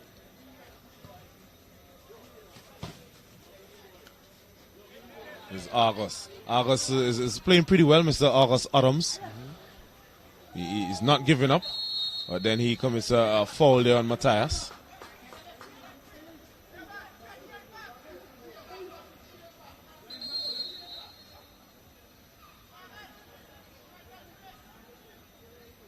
So we see a player there is asking to come off the field of play, probably got something in his eye. Yeah, seems like he's going to the pipe at the side of the stand there. Probably trying to clear some mud or something out of his eye. Yes, so the conditions here are quite testing.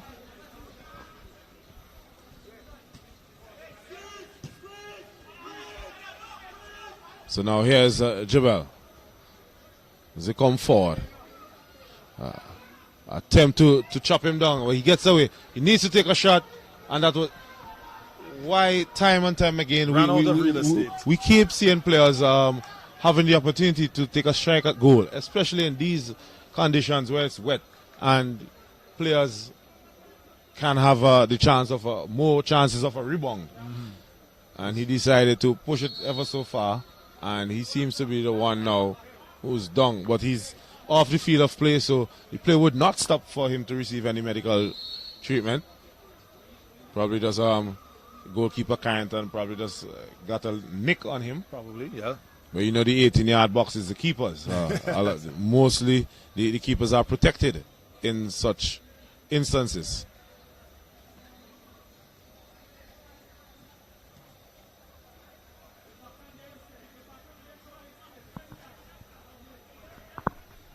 Ball goes out of touch. It's a throw in. BESCO Pastures with the throw.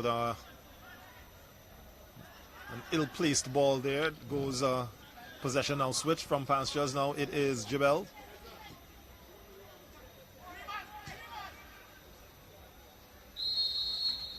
offside flag goes up. But it seems to be a BESCO Pastures player that who had that injury there. Yes. Yes, I think in an attempt to try to prevent that shot from being taken, ended up the worst of it. That's what you call taking one for the team.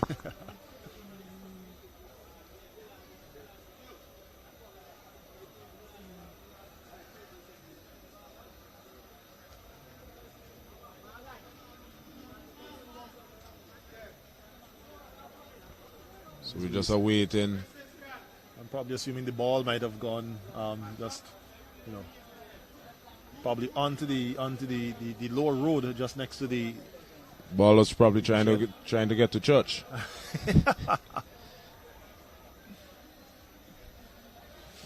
If it's ball that we are waiting on, that's pretty poor.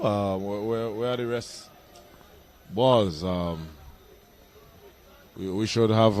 Actually, when I'm trying to remember if we had a ball that went over in the first half. I don't recall it ever coming back. Well, that probably had its owner outside of the park. The fourth official is just signaling that there's a couple of balls that went down that side. Okay. One thing that I have not seen in this competition as yet is ball boys or ball girls.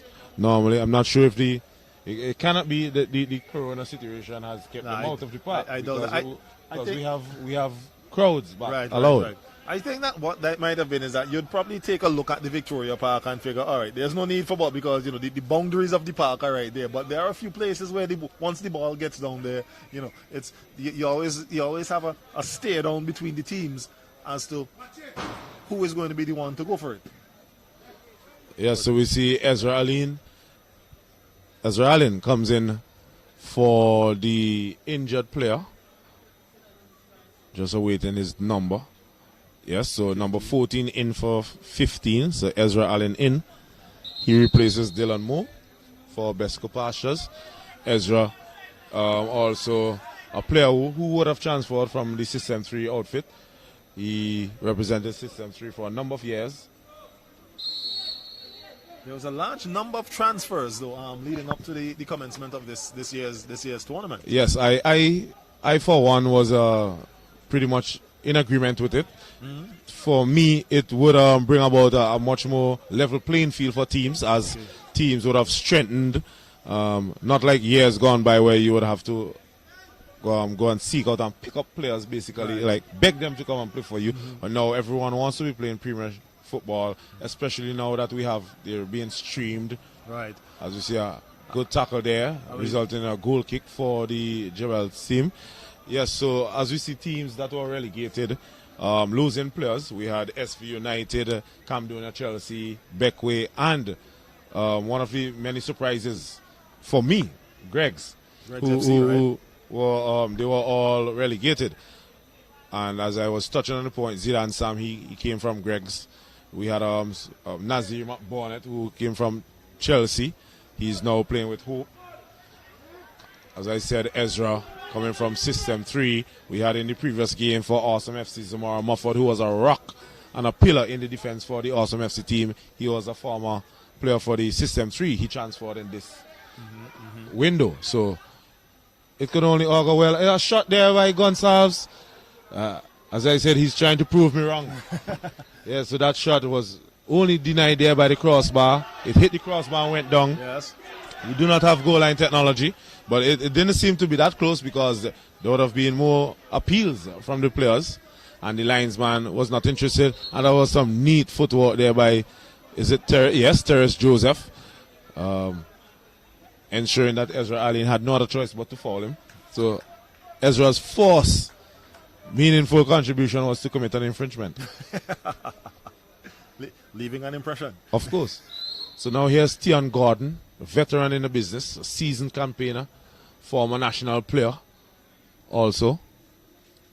And like Chester Morgan, he is also a PE teacher now. He's based at the Bethel High School in the Camden Park area. Yes, I think that Tion alongside Chester were the first set of PE students who went to study in Cuba. I think it was Venezuela.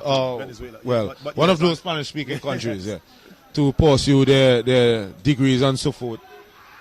So we see them doing great things thus far. They're coming back and harnessing the talents, the many talents that we have here locally. So here's Gordon. Never seems to be hustler with his plays in the middle of the park.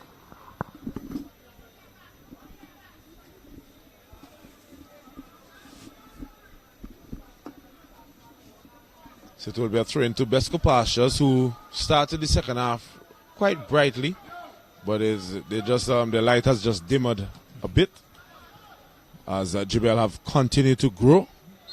As Terrace Joseph, he's been a menace in the middle of the park here for the JEBELLE. He's very talented on the ball. He has a lot of tricks, and every time he seems to be on the ball, he ends up getting fouled. Yes.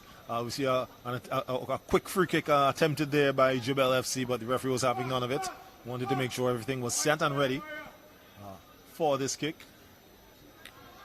which looks like it's going to be taken again by Theon Gordon.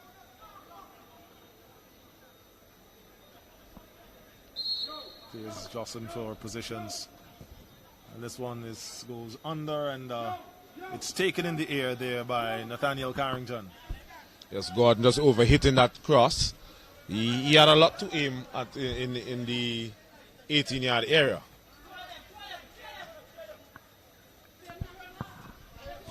Good play there by Francis. There's a call for a cross early. And Hosni Chandler, that ball was just played a bit behind of him. BESCO passer with a shot. What a goal! That is a contender for goal of the season. The number 21 for BESCO Pastures. Java Odain. That's a peach of a shot. The ball was played across by the number 19. That's Kareem Wickham. Kareem Wickham. And what a shot there by Odain. It was taken and struck so sweetly. It almost reminded me of a goal that Antoine Griezmann scored earlier today for Barcelona with a ferocious volley from outside the 18. And BESCO Pastures are now level. It's one apiece here at the Victoria Park.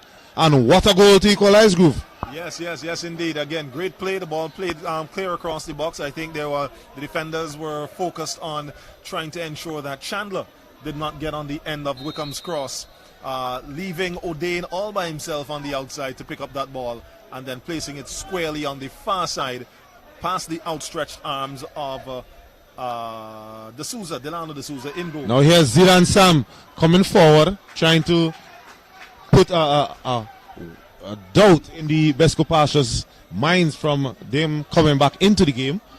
And that goal by Mr. Odain was scored in the 67th minute of play. We have a change coming up here for JEBELLE. The number 19 is set to check into the match. That is Terrace Joseph. I think he's the brother of Terrace Joseph. And we also have the number 6 player coming in. So it's Tion coming out. So he's replaced by Terrace Joseph. And Terrace Joseph, who looks like he's wearing the number 19, is another player who I'm familiar with from the secondary schools competition. He played for the Georgetown Secondary School. And he also is one player who apparently either has contact cement or probably crazy glue on the tips of his shoes, because once he gets that ball, it is very hard to dispossess him. And I've seen him do it in the school's football competition, where he just has his way with the ball. Yes, so it's Brandon Johnson, who is replaced by Ashano Benjamin.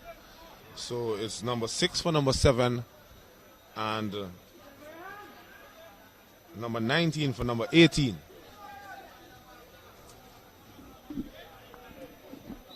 So it will be a corner kick for the JEBELLE team. It's calling in. It's a corner kick, not a corner kick now for Carrington, but the referee overruling there from his assistant. The linesman, he signaled for a corner, but the referee said, I'm in charge here. It's a goal kick. He was closer to the action though, so he was better suited to give that decision. But coming back to that goal from Java, I think what happened, he switched from the right side and went over to the left. I think he was being a bit frustrated on the right side by the defense of Matthias there, who did not give him an inch of a space. And you see it paid dividends that he switched to the left-hand side. Yes, because he found himself all alone in no man's land, at least as it relates to the defense of Jebelle's FC, and he was able to bring his team back level. So we're here at 1 goal each. BESCO Pastures, Jebelle's FC, SVG Football Federation National Club Championships 2020-2021 Premier. Here's Java Odein again on his stronger left foot. That goal seems to have brought a brim of confidence there to Odein's feet as he's driving more at the defense.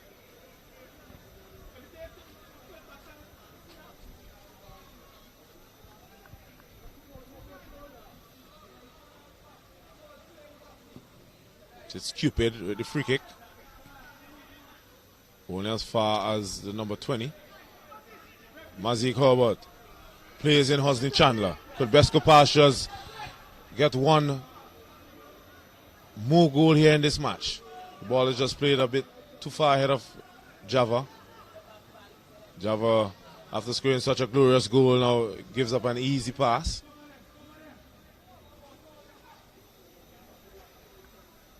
You see the ball now in the possession of number 20 of BESCO Pastures. That is Declan Springer. It's a throw-in won by Jebelle's FC. You know, Terrace and Joseph now on the ball. Cupid had too much strength in his feet there. He just needed to caress that ball back to Joseph.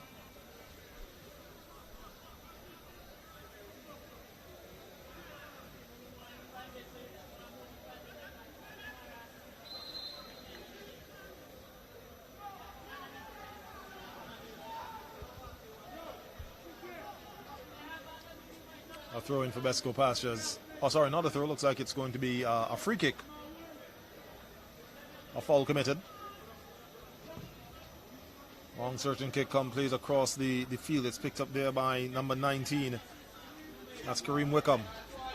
Plays it to Adams. Adams cuts inside, trying to get around Matthias. Matthias is sticking to his task pretty well. And it's a foul there by Adams. Very much to the wrath of the BESCO Pastures team. We have the skipper for BESCO Pastures, Mr. Hosni Chandler, screaming at the referee there, but at least he did not do it in a manner that warranted a card. Yes, yes. And there's the kick brought down there. Terrace and Joseph with the ball now. He is riding his bicycle, as they say. Grabs that ball inside. It's a cross, and that shot blocked. Thereby, I think it's not Ezra. Yes, it seems to have been Ezra, as Mr. Zidane Sam was proven to be a thorn there in the 18-yard box. And now here's Java. Plays a pass forward to Hosni Chandler. Let's see what could happen. He needs to play it back. Hosni Chandler. That was sheer greed by Chandler. He tried to get on the score sheet there. And he had Kareem Wickham open and free. And Java Odein also made a good covering run there to just asking for the ball to be played back to him just around the penalty spot. And I think a lot of times players need to make sure they keep their head in the game just a little bit more. Things might be going, maybe against the grain that you might like it, and then you get the ball in possession and feel that you need to take on the mantle of trying to make something happen. But in that case, he had help, but wasn't looking for the help, and in turn was unable to produce anything more than a corner, which was just taken there, and the ball now ending up at the other end of the field. It's in the possession of Jebelle FC. Is that Christian Gonzalez gets away? It's a poor cross. It's too hard, way too hard. He had Joseph, who was running right down the middle there. That ball should have been flat into the 6-yard box, making it difficult for defense and goalkeeper to come out and get it.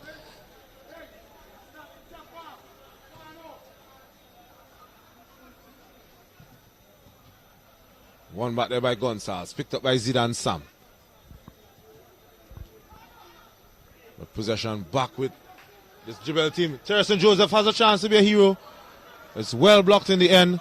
I think that he could have taken on that defender there. Yes. Here's Benjamin, the substitute, and he's fouled.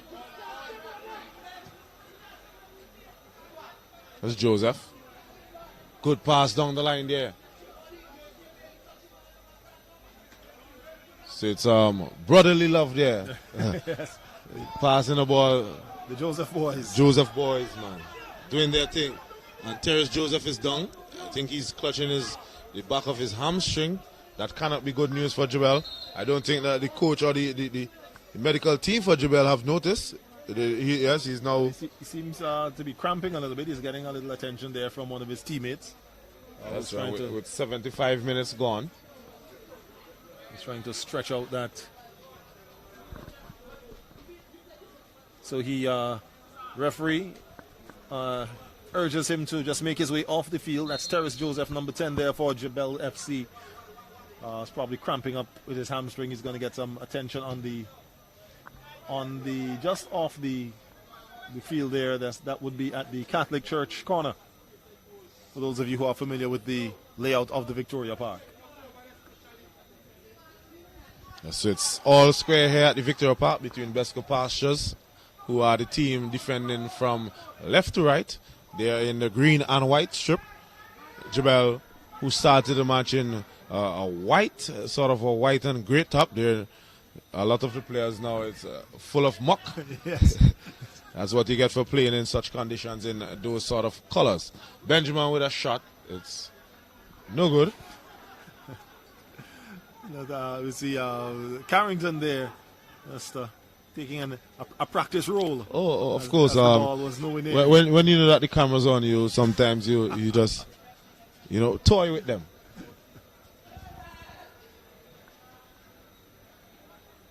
So it's 1-1, a goal apiece for Java Odein, who scored the equalizing goal for BESCO Pastures. The first goal for the match today was netted by Zidane Sam for JEBELLE. There's Odein. Good cross. Great ball, and the header of Matthias there just diverted it away from Wickham. I think number 18. Who has that there?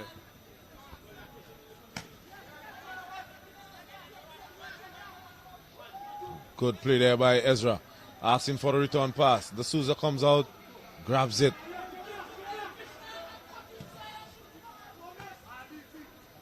So here's Terrence. Tries to find Zidane Sam.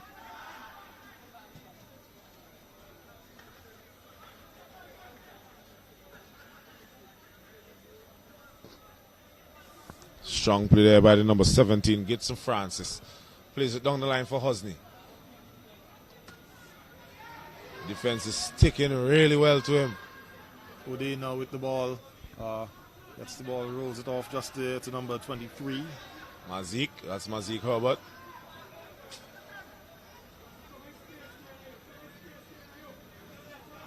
There's Terrison. Fresh legs. This time he took too long. Yes, took too long on it. There's Wickham. Some neat footwork. But Matthias is not a big person, but he is putting his body very well between ball and man. And he that's what you call proper defending. So here's Carrington, picks it up, bowls it out. The puddle of water there almost causing some trouble. Here's Herbert. Herbert plays in Wickham. Wickham now. Plays it in for Chandler. Chandler must go now. What a save there by the Souza. He stood tall.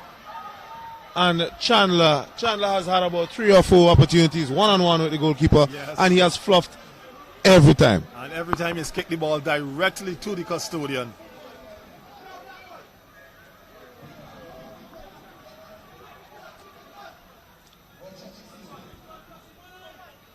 So had Chandler been more prolific, BESCO Pastures would have definitely been out of sight by now. Yes, indeed.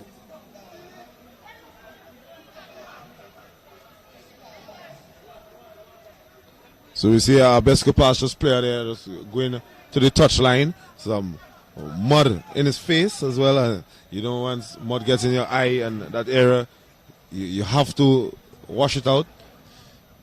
But he's back in action. That's Wickham. Not wanting to miss a minute of play.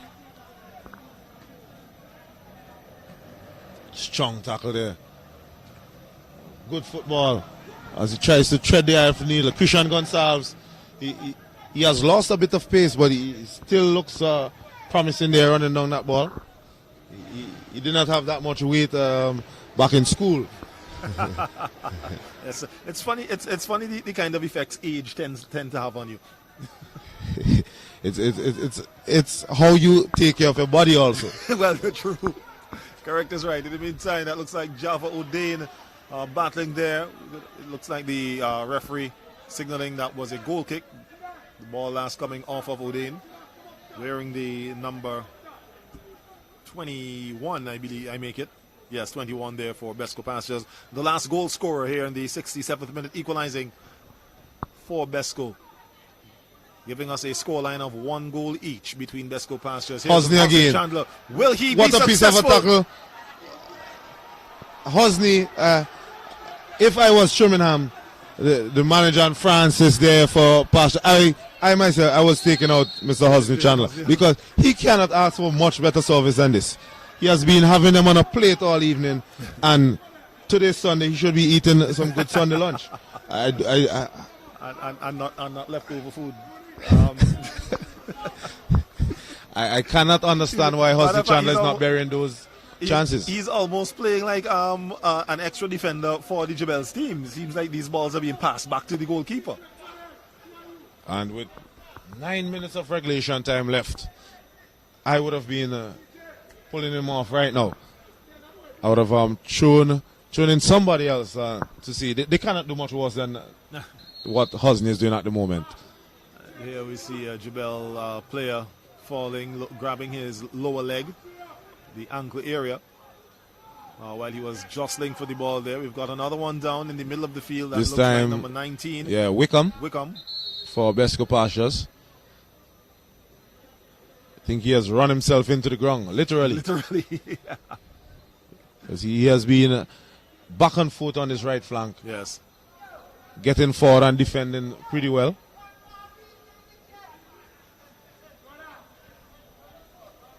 He's being assisted to his feet. He looks like he's walking with not too much difficulty. So that's Raymond Trimmingham, the man for BESCO Pastures, the manager.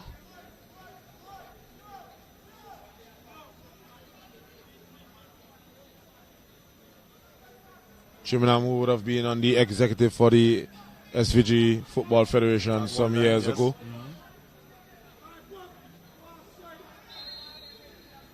As we see a free kick for the JEBELLE's team. Met there. 2 missed kicks there by Gibson Francis. That's Joseph. Joseph tries to play that ball to nobody in particular. His coach, Chester Morgan, was asking, who? In local terms. Yes, as in the translation, of course, being, who were you passing that to?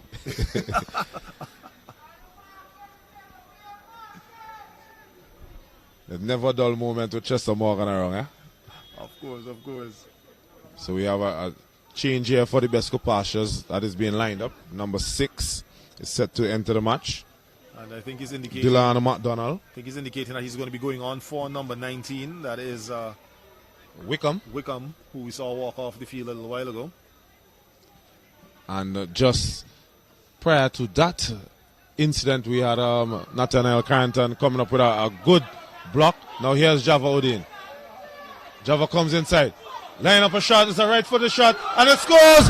Java O'Dane, the man of the moment thus far. It was on his weaker right foot. He runs down to the corner. Unfortunately, our Anglos are not benefiting us.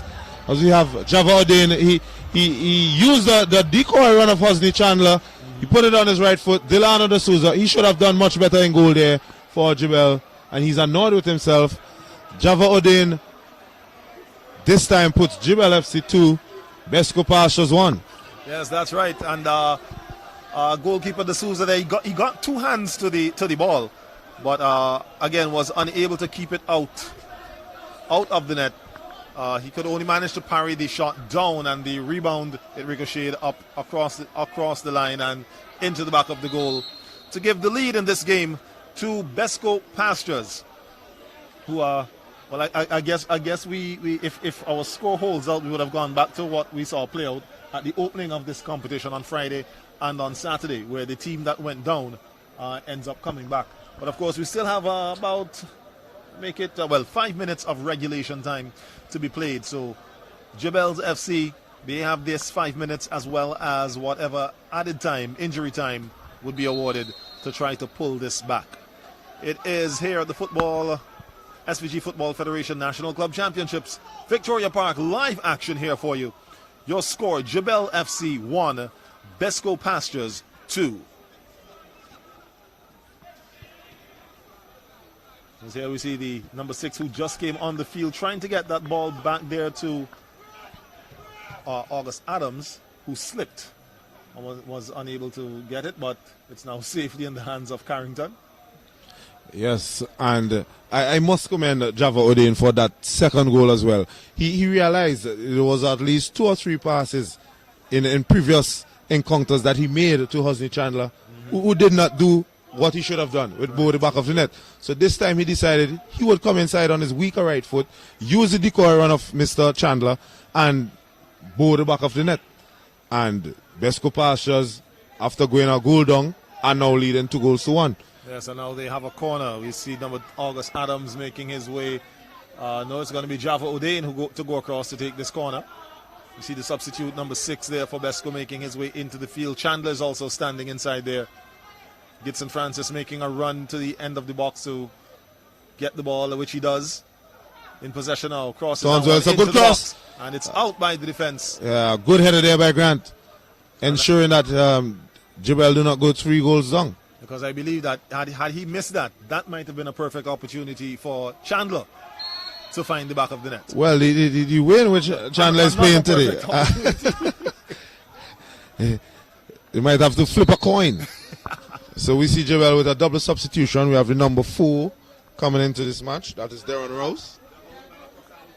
A good defender, Rouse is. He replaces the number 16. That is Mr. Devano Bino. And we have the number 30 set to check into the match, Ishmael Peters. And it looks like he is going, well, he's number 30.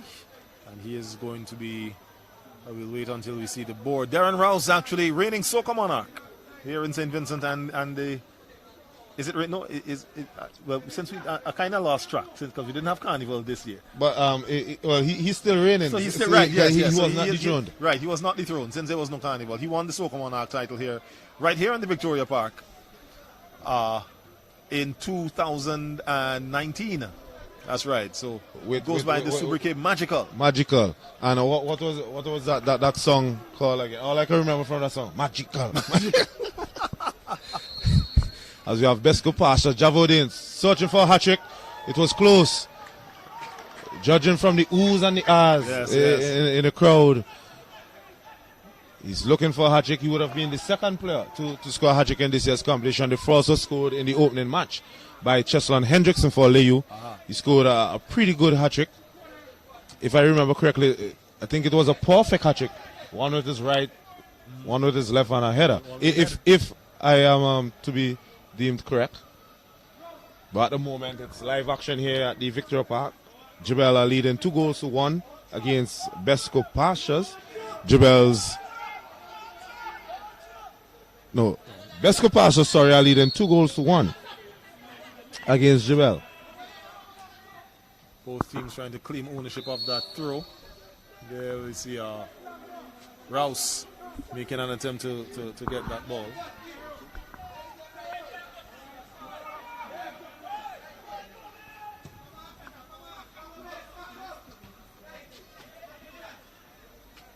So it's JEBELLE who have it all to do here with a few minutes remaining and extra time. Infringement committed there by Terrace Joseph in the middle of the field to give BESCO Pastures a free kick. Referee not interested in that play. As you say, JEBELLE are coming forward. With some sense of urgency now, trying to find that equalizing goal, trying to salvage a point from this game. There's Java with an outside foot pass, and number 14 is offside. That's Ezra. It's 4 minutes of additional time to be played in the final clash of today's encounter. BESCO Pastures are currently leading 2-1, a double strike by Java Odein. Ball is played high into the air. Benjamin with a header. Here's McDonald. He's twisting and turning. Neat play. Picked up now by Gibson Francis. McDonald. Chance to cross. Does so early. And JEBELLE finally clear their lines. Here's Joseph.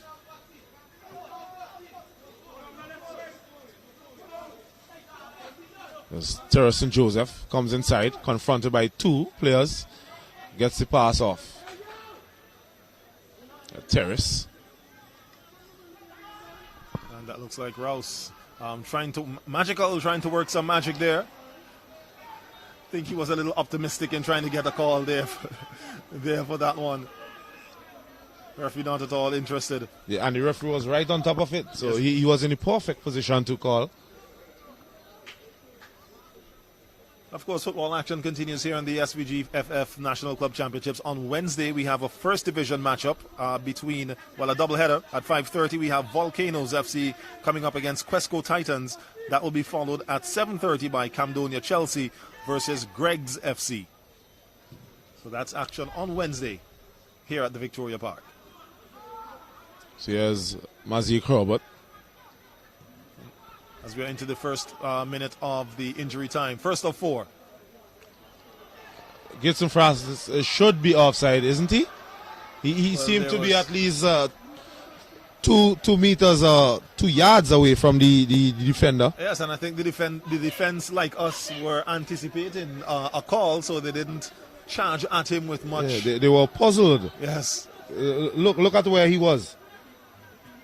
And without a doubt, I'm sure, based on my footballing knowledge, he was in an offside position. But still, it goes back to the old adage that when I was playing football, that I was always told by you play with the whistle. You play until you hear a whistle. And had that ball went into the back of the net, then JEBELLE would have been pretty much annoyed. I know Chester Morgan would have been pretty vocal. So it's a throw in there for JEBELLE.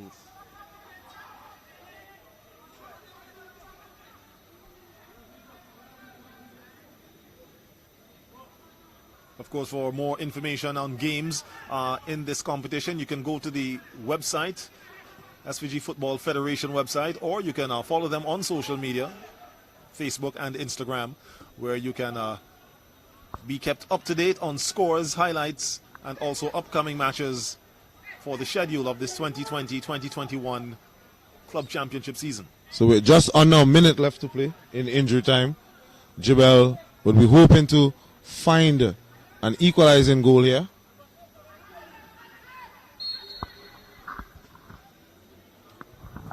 So as the whistle is sung there, it's a free kick to JEBELLE.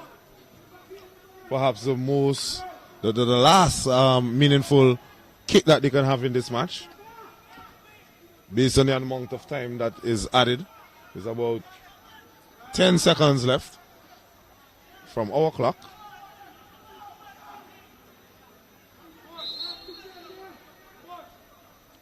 Free kick is taken. It's cleared away by Hosni Chandler. And BESCO Pastures, they come out victorious. They came from a goal down and they have won 2-1. A double strike by Java Odein. 2 glorious strikes that they were indeed groove.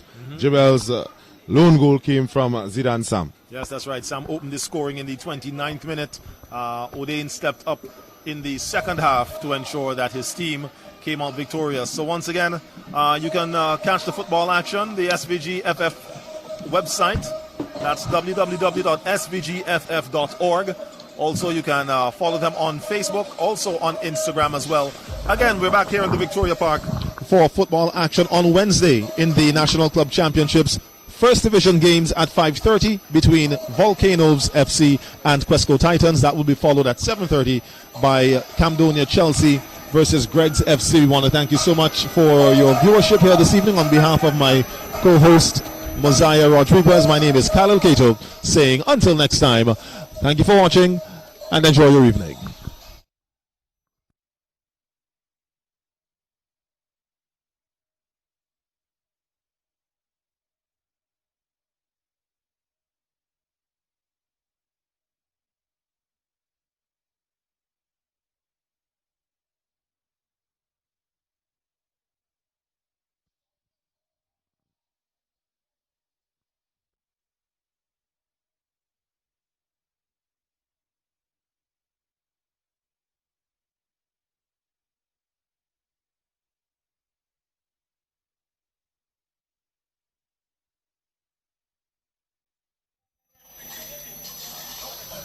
Okay, folks, a premature end there on my part. We're going to have a quick post-game interview as Mosiah Rodriguez makes his way down onto the field.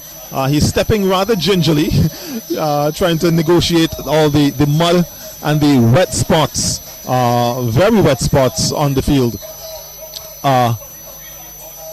Yeah, so I think he's lining up to speak to Hosni Chandler.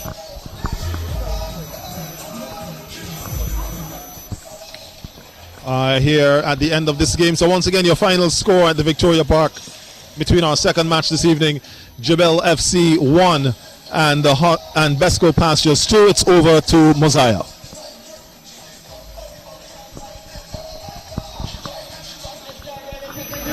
Doing post-match interview, we're doing one at a time. Yes, so we're standing here with Hosni Chandler, the winning captain in today's encounter against JEBELLE. Hosni, how are you feeling? Well, out of words, honestly. I'm just out of words at this moment. Saying that my team came out and fight, came from behind and get the win. So I'm out of words at this moment. Yes, and you had about 10 chances. I stopped counting in this match. And I know you from a long time and you're a very good goal scorer. What went wrong for you today? Well, basically, I wouldn't say it's basically what went wrong. It's just basically at the position at the time, you know. Off the field, it might look different, and the field is a different view. Okay, so just hard luck and hoping next game I will put it away. Okay, and what do you have to say about those goals that the youngster Java Oden scored? Well, those goals are out of this world, honestly. Because first one, the equalizer, look at that. Keeper couldn't even get his hands on it. So basically, that's a good shot also straight into the side netting. And the second one also, as you can see, we catch him on the counter and we just, you know, go ahead. So basically 2 good goals. Okay, so you think that the switch with Java moving from the right as he started the match and then going over onto the left paid dividends? Yes, exactly. They did indeed. Because at the end of the day, if you notice, his stronger foot is his left foot. So him being on his stronger foot, helping to add more to the team. Okay, so what can we expect now from the BESCO Pastures outfit? Well, just basically, you will basically see more hard work as time go by and hope to get more 3 points in the next game. All right, well, congratulations, Mr. Chandler. Thank you very much.